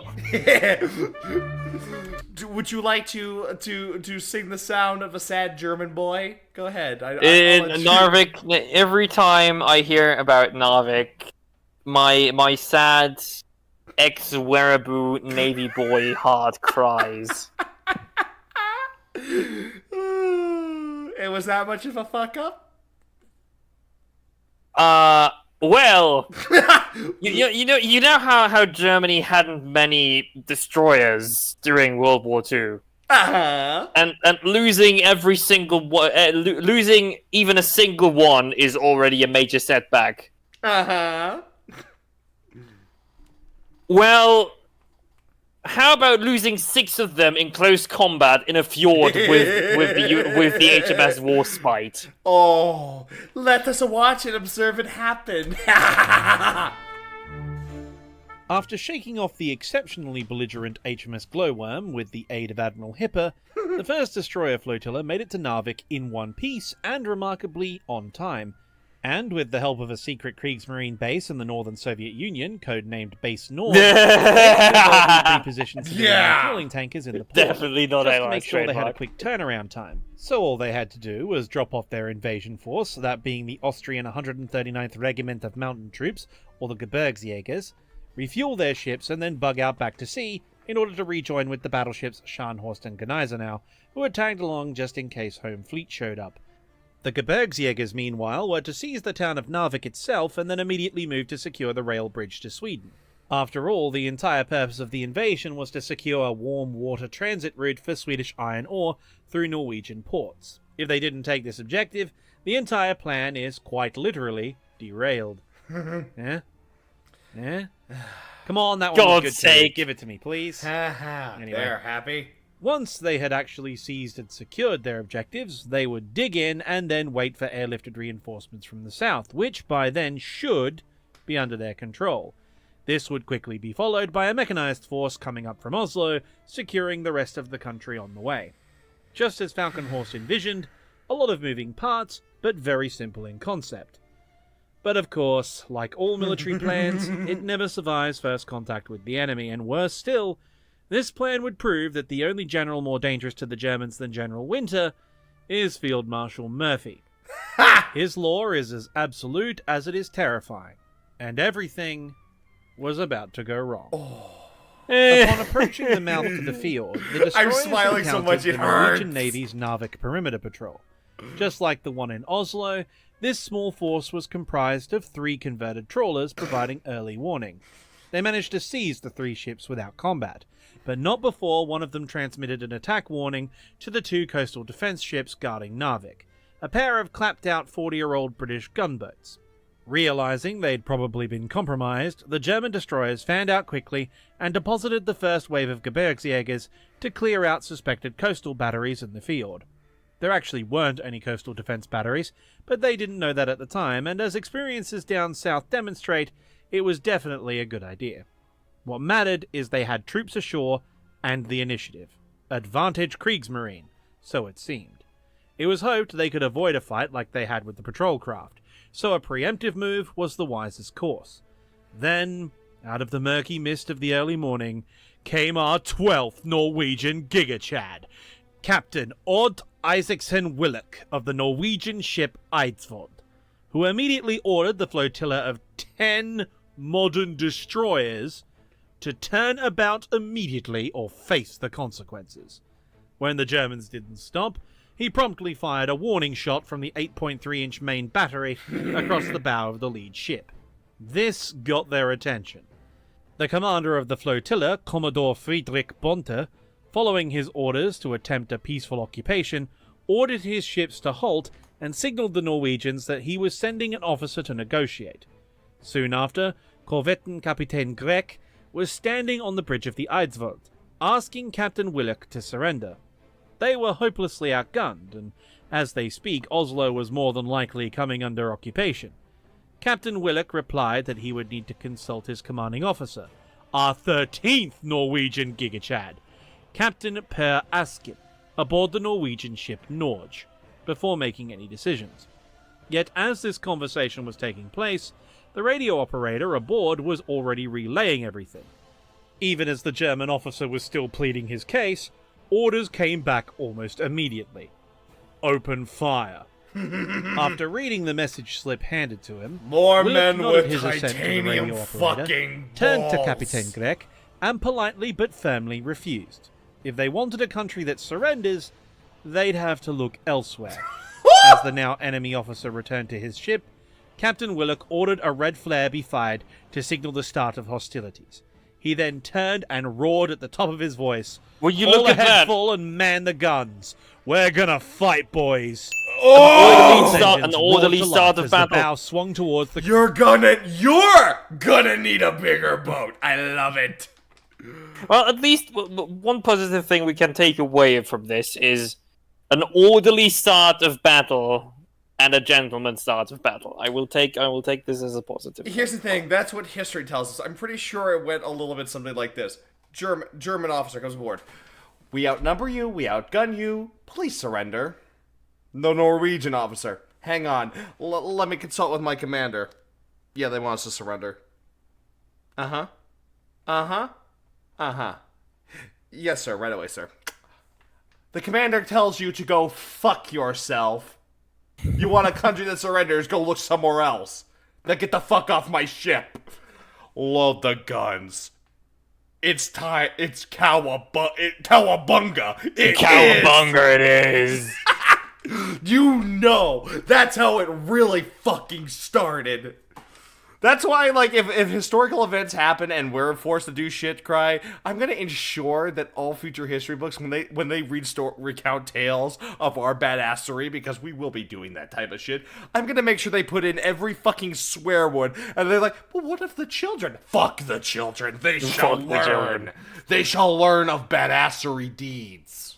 Continuing on. Kriegsmarine flagship, Z-21 Wilhelm Heidknapp, closing on the Germans to within 300 meters. However, Commodore Bonte had been expecting this since the negotiations had dragged on with no sign of capitulation. 4 torpedoes slammed into the Eidsvold before they could even fire a shot in anger, detonating the magazine and splitting the valiant ship in half. Damn. Only 8 of her crew would survive to be rescued. The rest, including her captain, gave their lives for Norway in the hope that they had bought their comrades some time.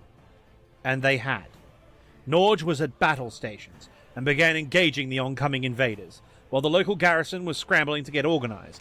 A mixed bag of regular soldiers and reservists grabbed their kit and got organized to resist, only to be greeted by German troops already entering the town.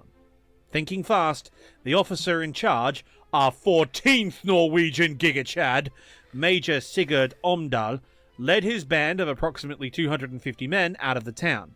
He was even stopped by the Germans on the way, only to bluff his way past.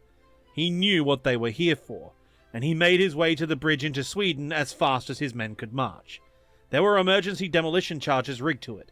As long as he got there first, they'd be able to deny the enemy their prize. Meanwhile, back in port, Norge put up a brave but hopeless resistance. They managed to buy time for a pair of submarines to escape, but not much else. The German destroyers didn't even take the threat seriously, pulling in to unload their troops before firing. They dismantled the coastal defense ship with a well-placed volley of torpedoes without taking any damage in return. Thankfully, though, there was no secondary detonation. Of the 191-man crew, 90 were rescued, including the captain. By 9 a.m., the Germans held the town, taking the majority of the garrison prisoner before they could get organized. Major Omdal's men let the Norwegians cook. The commander let of them ground troops, cook. General Edward Dietel, was pleased with his men's efforts. Now he could get to work unloading the pre-positioned cargo vessels while the Navy refuels. He had sent an element to secure the bridge when he landed, so everything seemed to be going according to plan. When he got to the quay, however, both he and Commodore Bonte were in for a shock. Several of their transports and one of their crucial fuel tankers were missing. A good amount of their provisions and heavy equipment was just gone. Unbeknownst to either commander, they had run afoul of the Royal Navy and the Norwegian ship Nordland. The German sailors having haplessly blundered into Operation Wilfred and some now very angry Nords.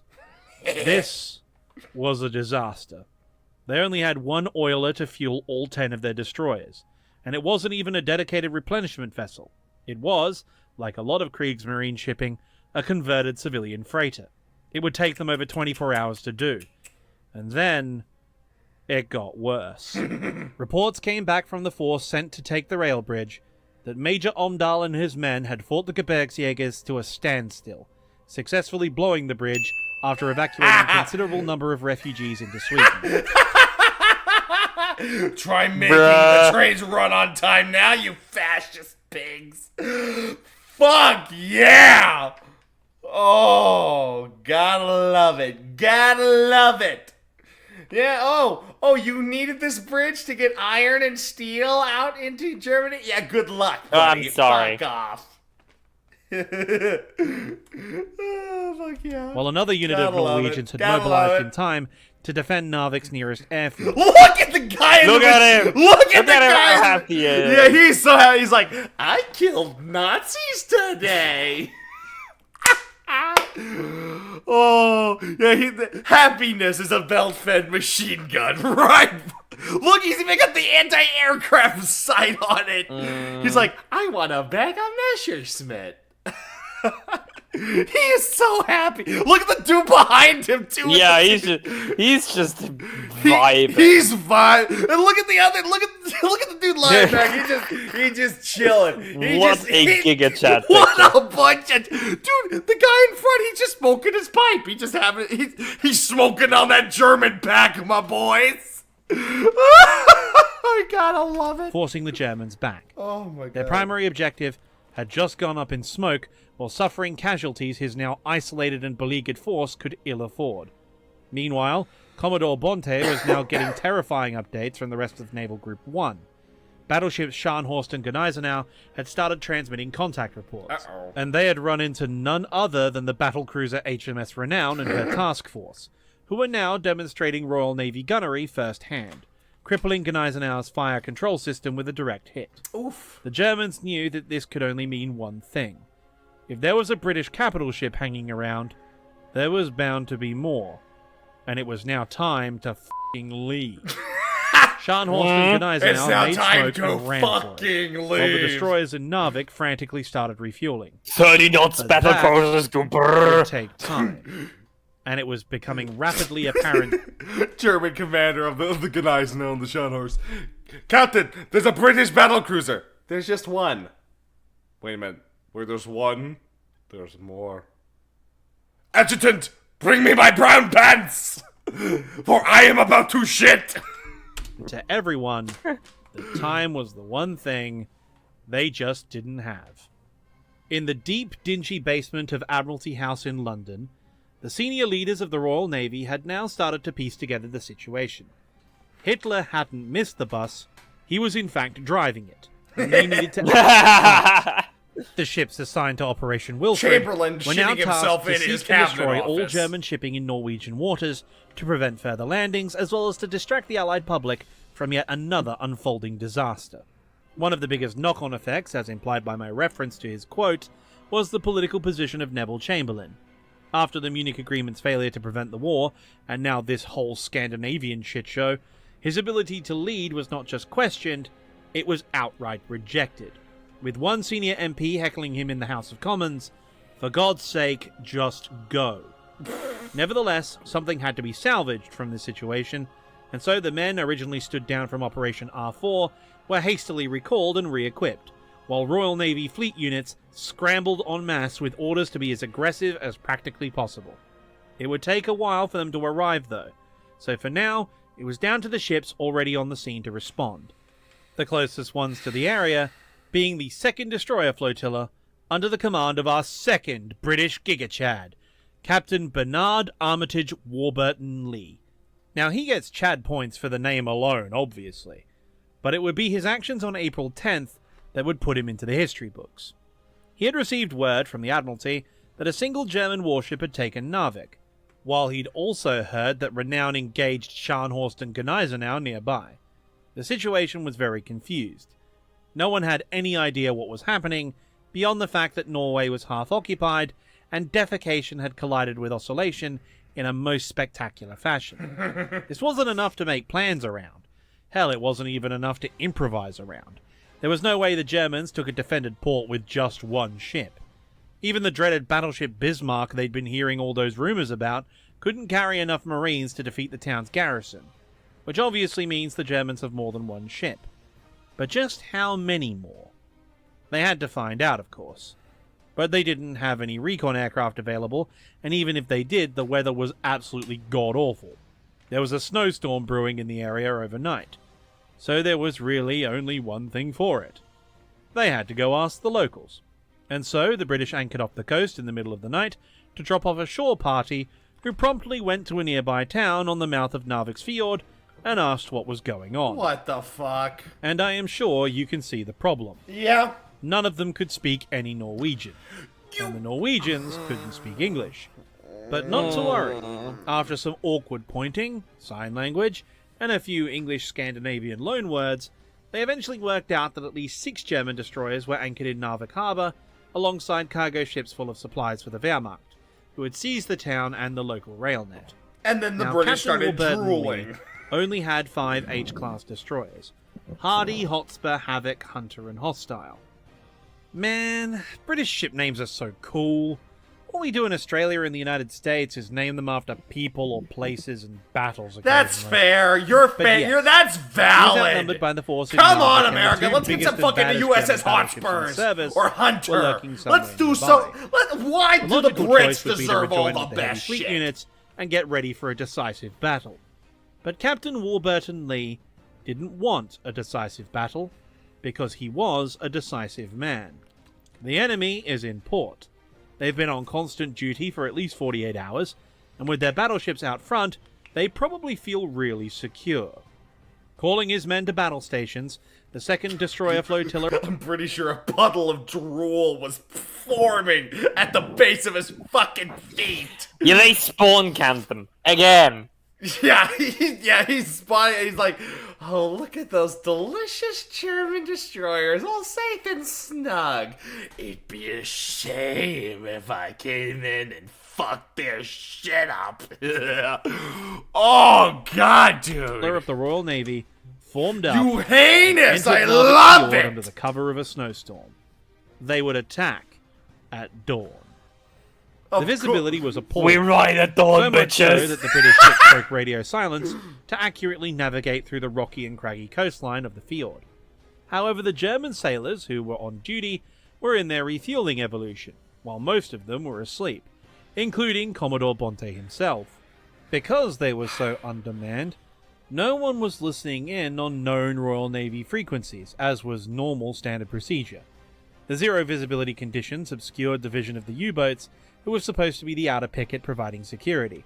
In fact, it was bad enough that the German destroyer guarding the main channel of the fjord had returned to refuel, as maintaining their post was essentially pointless, as no one would be insane enough or stupid enough to launch an attack in these conditions. Oh, how wrong they were. As the sun broke the horizon, the British saw the reported 6 German destroyers tied alongside the pier, along with their cargo vessels being slowly and methodically unloaded. Refueling operations were still proceeding at pace, and the German lookouts were scanning the area. But mainly, they were just trying to stay warm. It was then they saw the shadowy shapes of warships coming out of the gloom, and on closer inspection, they definitely weren't Kriegsmarine types. The lead ship, in fact, looked a lot closer than the others, and it seemed to be raising a battle ensign. Oh, scheisse. Oh, scheisse. Oh, scheisse. Before the alarm could be raised, the flagship, Wilhelm Heidkamp, was rocked by a torpedo hit from HMS Hardy, starting a fire which ignited the aft ammunition magazine. Surprise, The subsequent motherfuckers! explosion blew the rear of the ship completely off, killing Commodore Bonte along with half of the crew. The German flotilla had been decapitated in the opening salvo, and chaos reigned in the harbour. Everyone thought it was an air raid at first, but HMS Hunter would quickly set the record straight on that score. 4.7-inch shells started raining down on the ships at anchor as more silvery torpedo wakes stormed towards the German destroyer Z-22 Anton Schmidt. An explosion near the bow rocked the ship as icy cold Norwegian waters rushed in. But their problems were only just beginning, as our third British Gigachad enters the fray. Lieutenant Commander Rafe E. Courage. Yes, really. Captain Rafe E. Courage, captain of HMS Havoc, and Havoc was the perfect name. Oh my Torpedoes God! and main gun rounds went flying You can't write this shit! Yeah, you can. at almost every single ship in the harbour. One of the torpedoes struck Z-22 directly amidships, splitting the destroyer in half.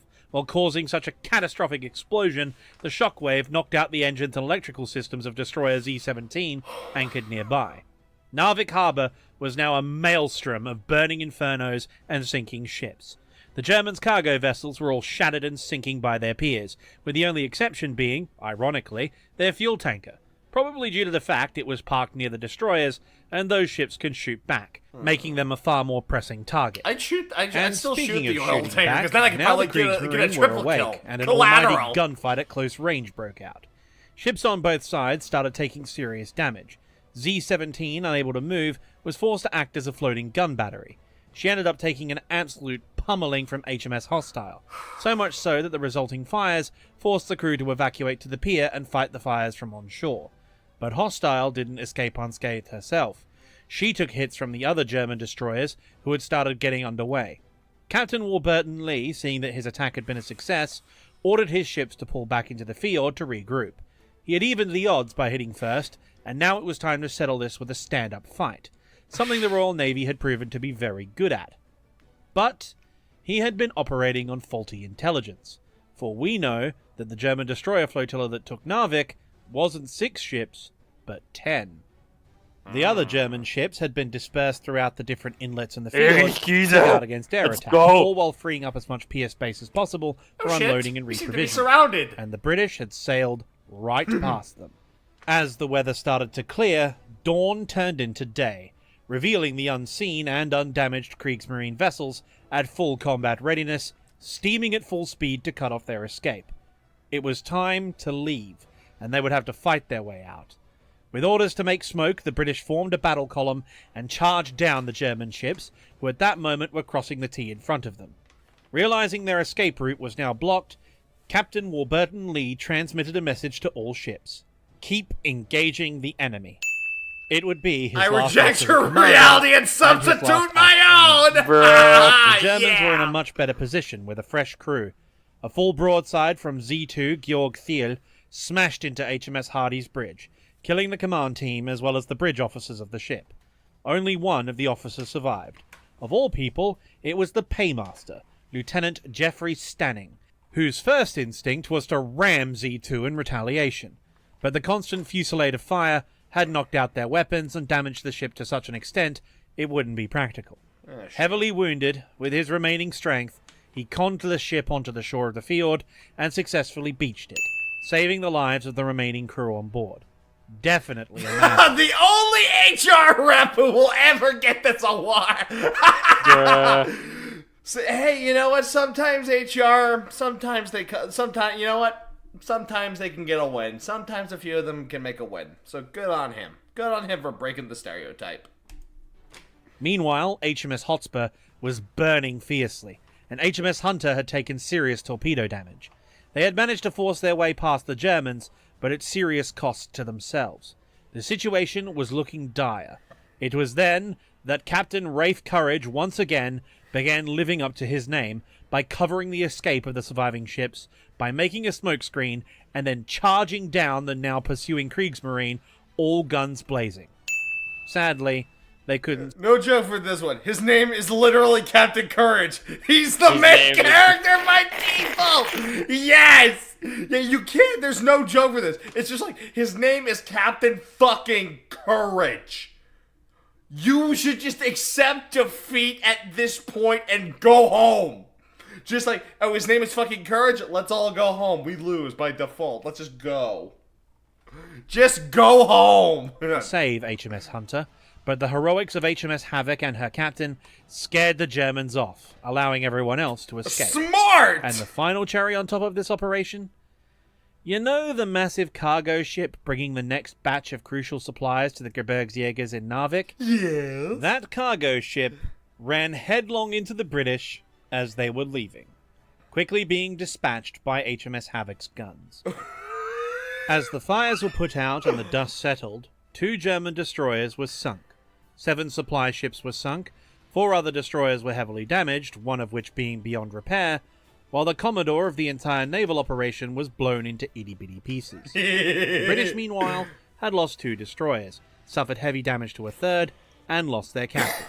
However, he would go down in history not just for this event, but for the very first Victoria Cross awarded in the Second World War. Back on shore, General Dietl was now faced with a terrible situation. His supplies were gone, the rail line he was sent all the way up here to get had been blown up, a third of his naval force was gone, and he was getting word from headquarters that the bad weather, combined with much heavier losses than originally expected, would prevent the Luftwaffe from sending him back up anytime soon. Not that he had an airfield for them to land at. Oh, you Worse still, the Norwegians who had blown up the bridge had linked up with the force defending... Imagine this situation. You're just some guy from Austria who got drafted into the German army after your army got absorbed by the Germans, and then is sent away to bumfuck middle of nowhere to secure some iron ore bridge that gets blown up right in front of you by a bunch of fucking gigajets. And now is stuck in said bumfuck of middle of Norway, nowhere, with angry locals and the entirety of the British home fleet outside, with 6 dysfunctional destroyers protecting him and their supplies. And Now you know. And Now those you stories know are why gone. Narvik makes my stomach turn. It was just this poor fuck got absolutely... Dude, get this man some Vaseline. He fucking needs it. Oh, this poor fuck. In the airfield, as well as still more Norwegian troops who have answered the call for mobilization. Oh, yeah. They were even now getting themselves organized to retake Narvik from the invaders. He had to get help.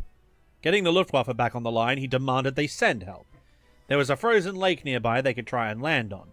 They didn't even need reinforcements. What they needed was supplies. Realizing just how bad the situation was for the stranded Gebirgsjägers, frantic efforts were made to retrofit a squadron of Ju-52s with extra long-range fuel tanks. But that would take at least 24 to 48 hours, so it wouldn't be until the 13th of April that flights could come out. The Germans spent the 12th of April licking their wounds and counting the dead. A British recon aircraft from the Fleet Air Arm flew over taking a look at the aftermath of the previous day's battle, but no bombs fell.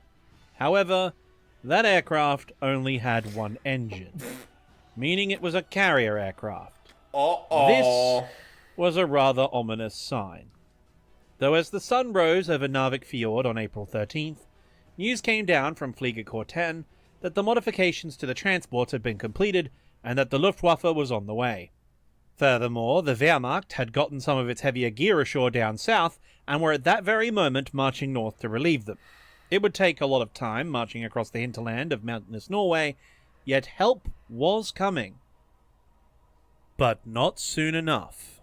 As the Gebirgsjägers started getting organized to receive their resupply, the Kriegsmarine was still struggling to get their refueling done while patching the damage done by Warburton Lee and his men.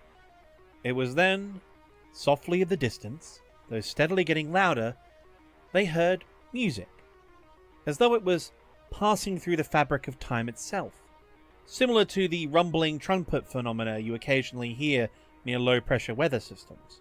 Only this was distinctly music.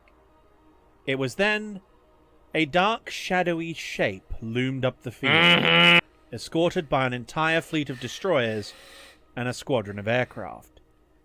The large, shadowy figure began signaling.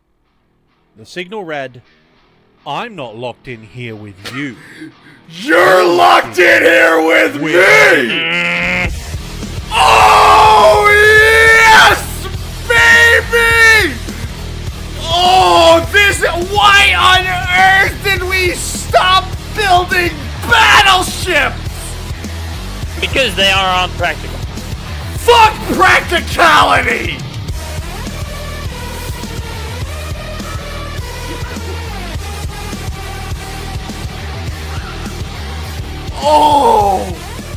Oh, Warspite, you beautiful, beautiful... HMS Warspite, the grand old lady.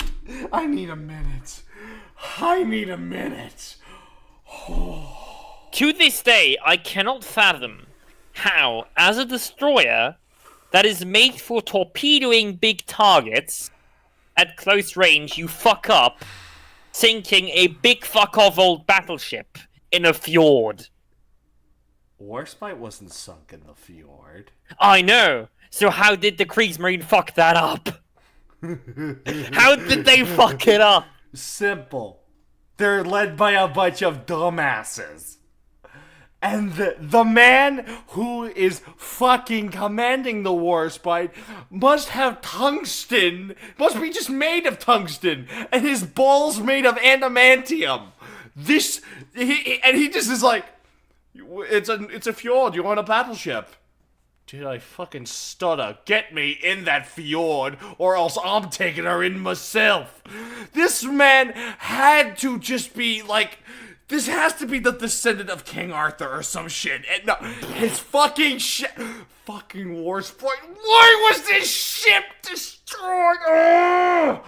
This is the ship, like, yeah, it was Warspite. Yeah, it was Warspite survived the war and then gets, just set off for scrap, then sunk, just because If any ship truly deserved to be a fucking museum, it was fucking Warspite. This ship deserved it more than anyone. But, oh no, we don't need that stinking a piece of Hulk. We need modernization. You fuck... It's the same thing with fucking Enterprise. Oh, we just need modernize. I don't fucking care. Like... This is the ship that directly engaged and assisted in the sinking of Scharnhorst. This is the ship that is responsible for one of the most epic last stand battles in the history of World War II naval combat. And they didn't save her! I am like, okay, to all you fucking, ultra progressive people who's like, let's destroy the past to have this enlightened, beautiful future. You're all a bunch of fucking morons. If you do not study history, you are doomed to repeat itself. Honestly, no. Well, actually, no, I don't think they're doomed to repeat it. I think they're gonna make it worse. Cry, if we ever come into some money, I mean, major fucking money, you want to help me rebuild some of the best, warships that should have been saved? I'll do Enterprise, you start working on, I don't know, make an Imperial German super dreadnought, I guess. I want to re-raise Prince Eugen, thank you very much.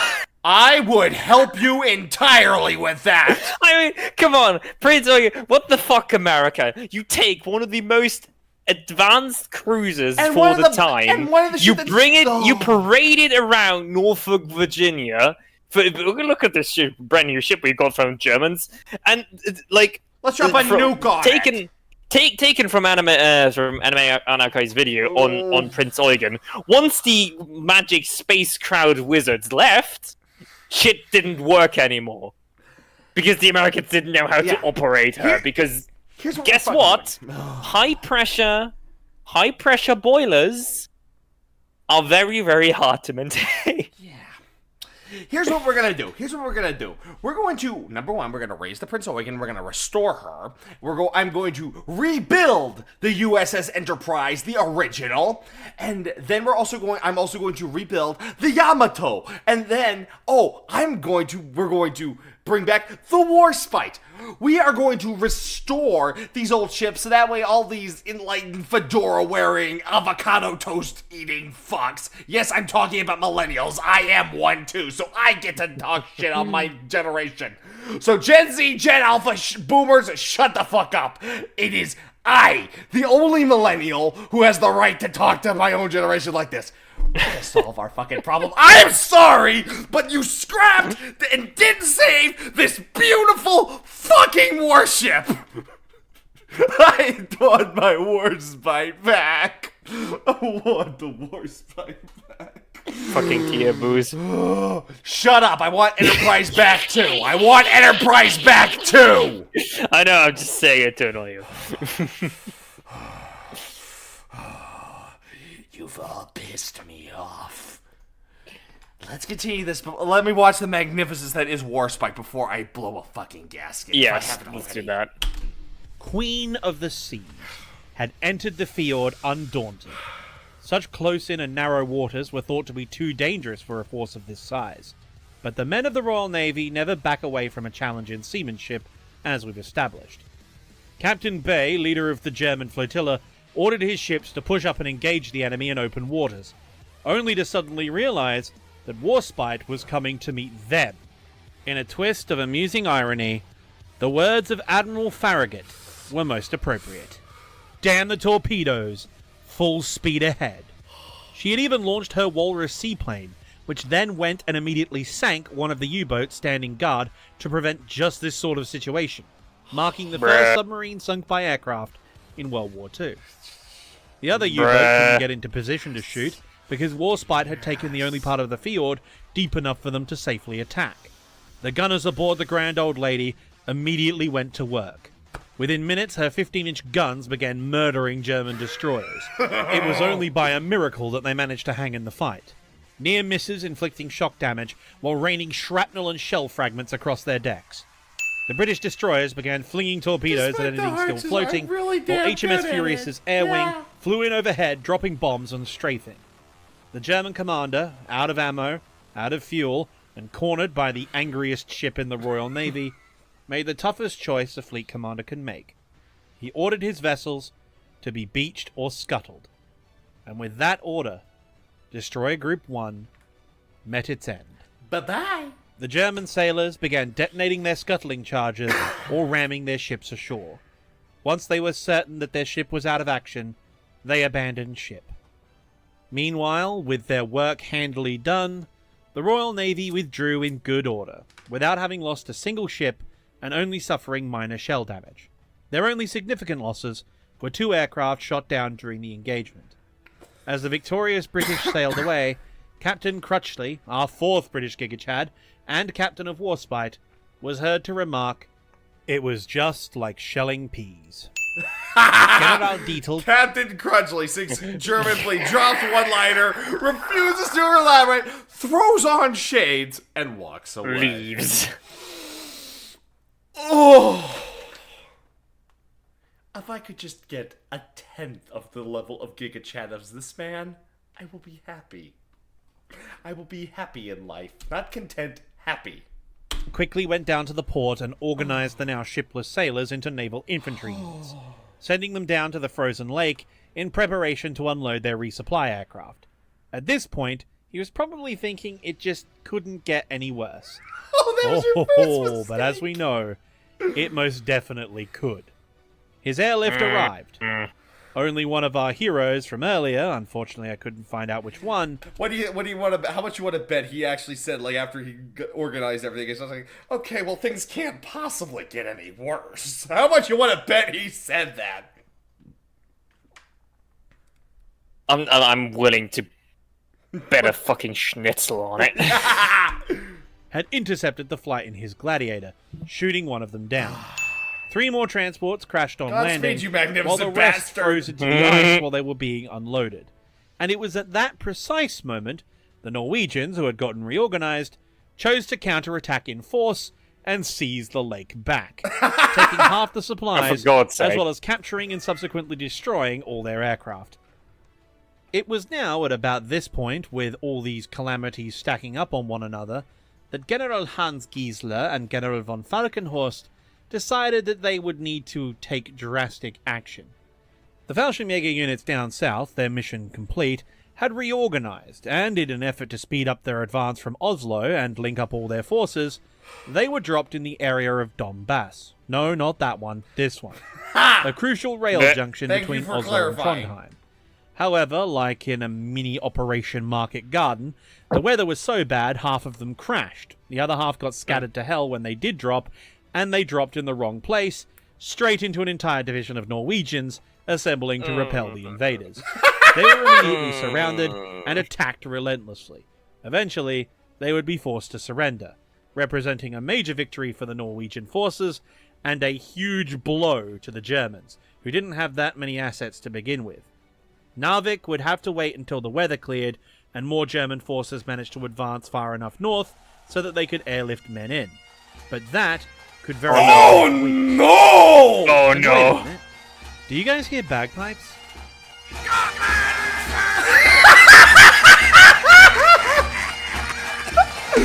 The Scots are here!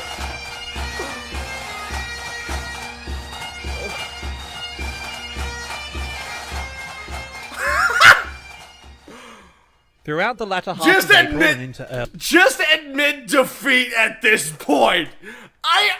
Norway lost? Are you kidding me? The only losing I've seen, they've lost some ground, but fuck, bro. HMS Warspite shows up, and now the Scots are here. Just surrender at this point. End it. early May, the Allied Northern Expeditionary Force landed throughout the region around Narvik, linking up with the Norwegians. The Scots, Irish, and Welsh were backed up by the French Foreign Legion and mountain troops from both Poland and France. And get this, the French even brought tanks.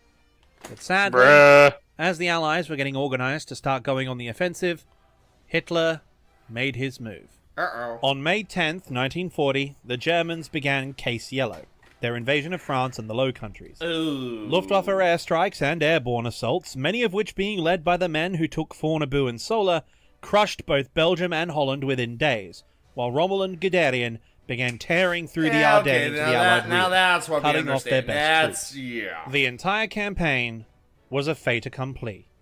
The forces deployed to Norway represented some of the best units Britain and France had. Meanwhile, their naval assets would soon be needed to cover the planned evacuation from Dunkirk, as well as provide fleet units for the Mediterranean, as Italy seemed to be making moves to join the war. The Allies finally retook Narvik on May 27, 1940, only to turn around to the Norwegians and tell them it was so they could use it as an evacuation port. Shit.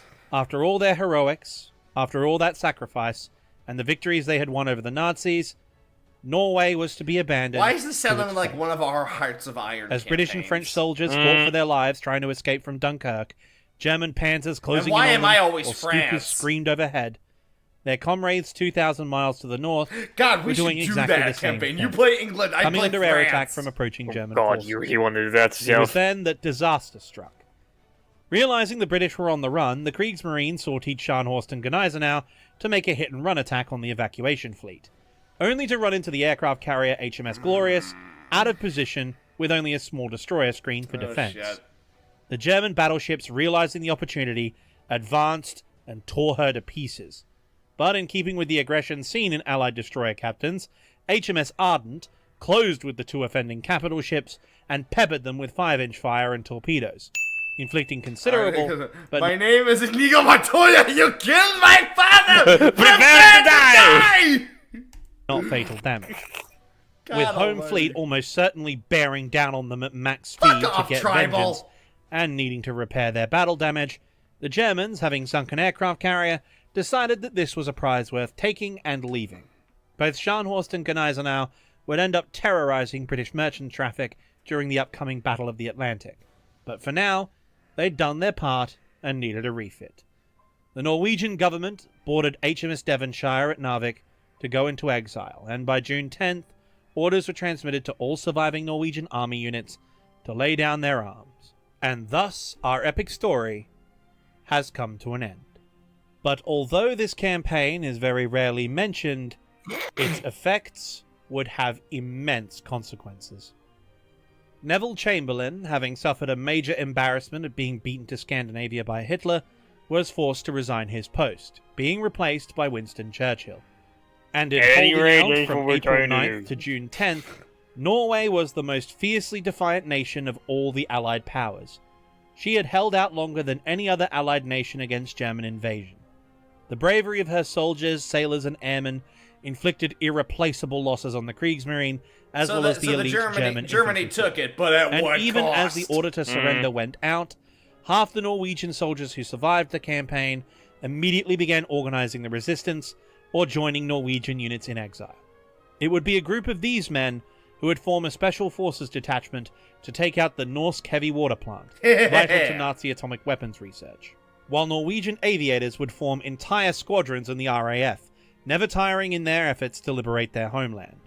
Intelligence from these pilots and their countrymen in the resistance was vital to the security of the Arctic Lend-Lease convoys, which saved the Eastern Front from a logistical and operational disaster, and it also directly led to the RAF's eventual destruction of battleship Tirpitz. Norway, as I said, is a forgotten campaign, yet I hope I have done my part to remedy that. Damn right. But if there is one takeaway from this story, let it simply be this. No matter how dire it may seem, no matter how hopeless the situation is, when confronted with a fascist invader demanding your surrender, there is only one appropriate response. Fascist warship? Fuck Go off! yourself. Damn right! This film was dedicated over the 10,000 Norwegians who gave their lives for a better world. Damn right! All of them were fucking Giga Chads!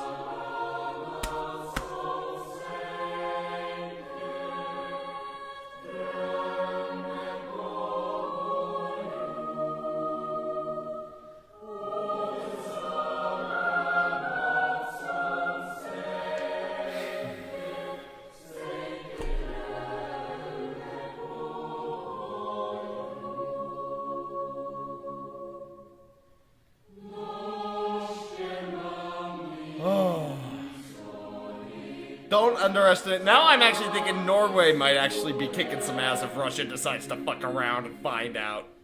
Nowadays, it's more Sweden and Finland. I don't know. Maybe the Norwegians have been leading us into a false sense of security.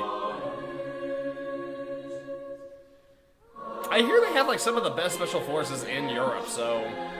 I mean, yeah, it's their main strength is special forces, because what else are you gonna do if your country's mostly mountains and fjords? So yeah, good luck to the fucking Russians taking Norway again. I guess this time they're ready.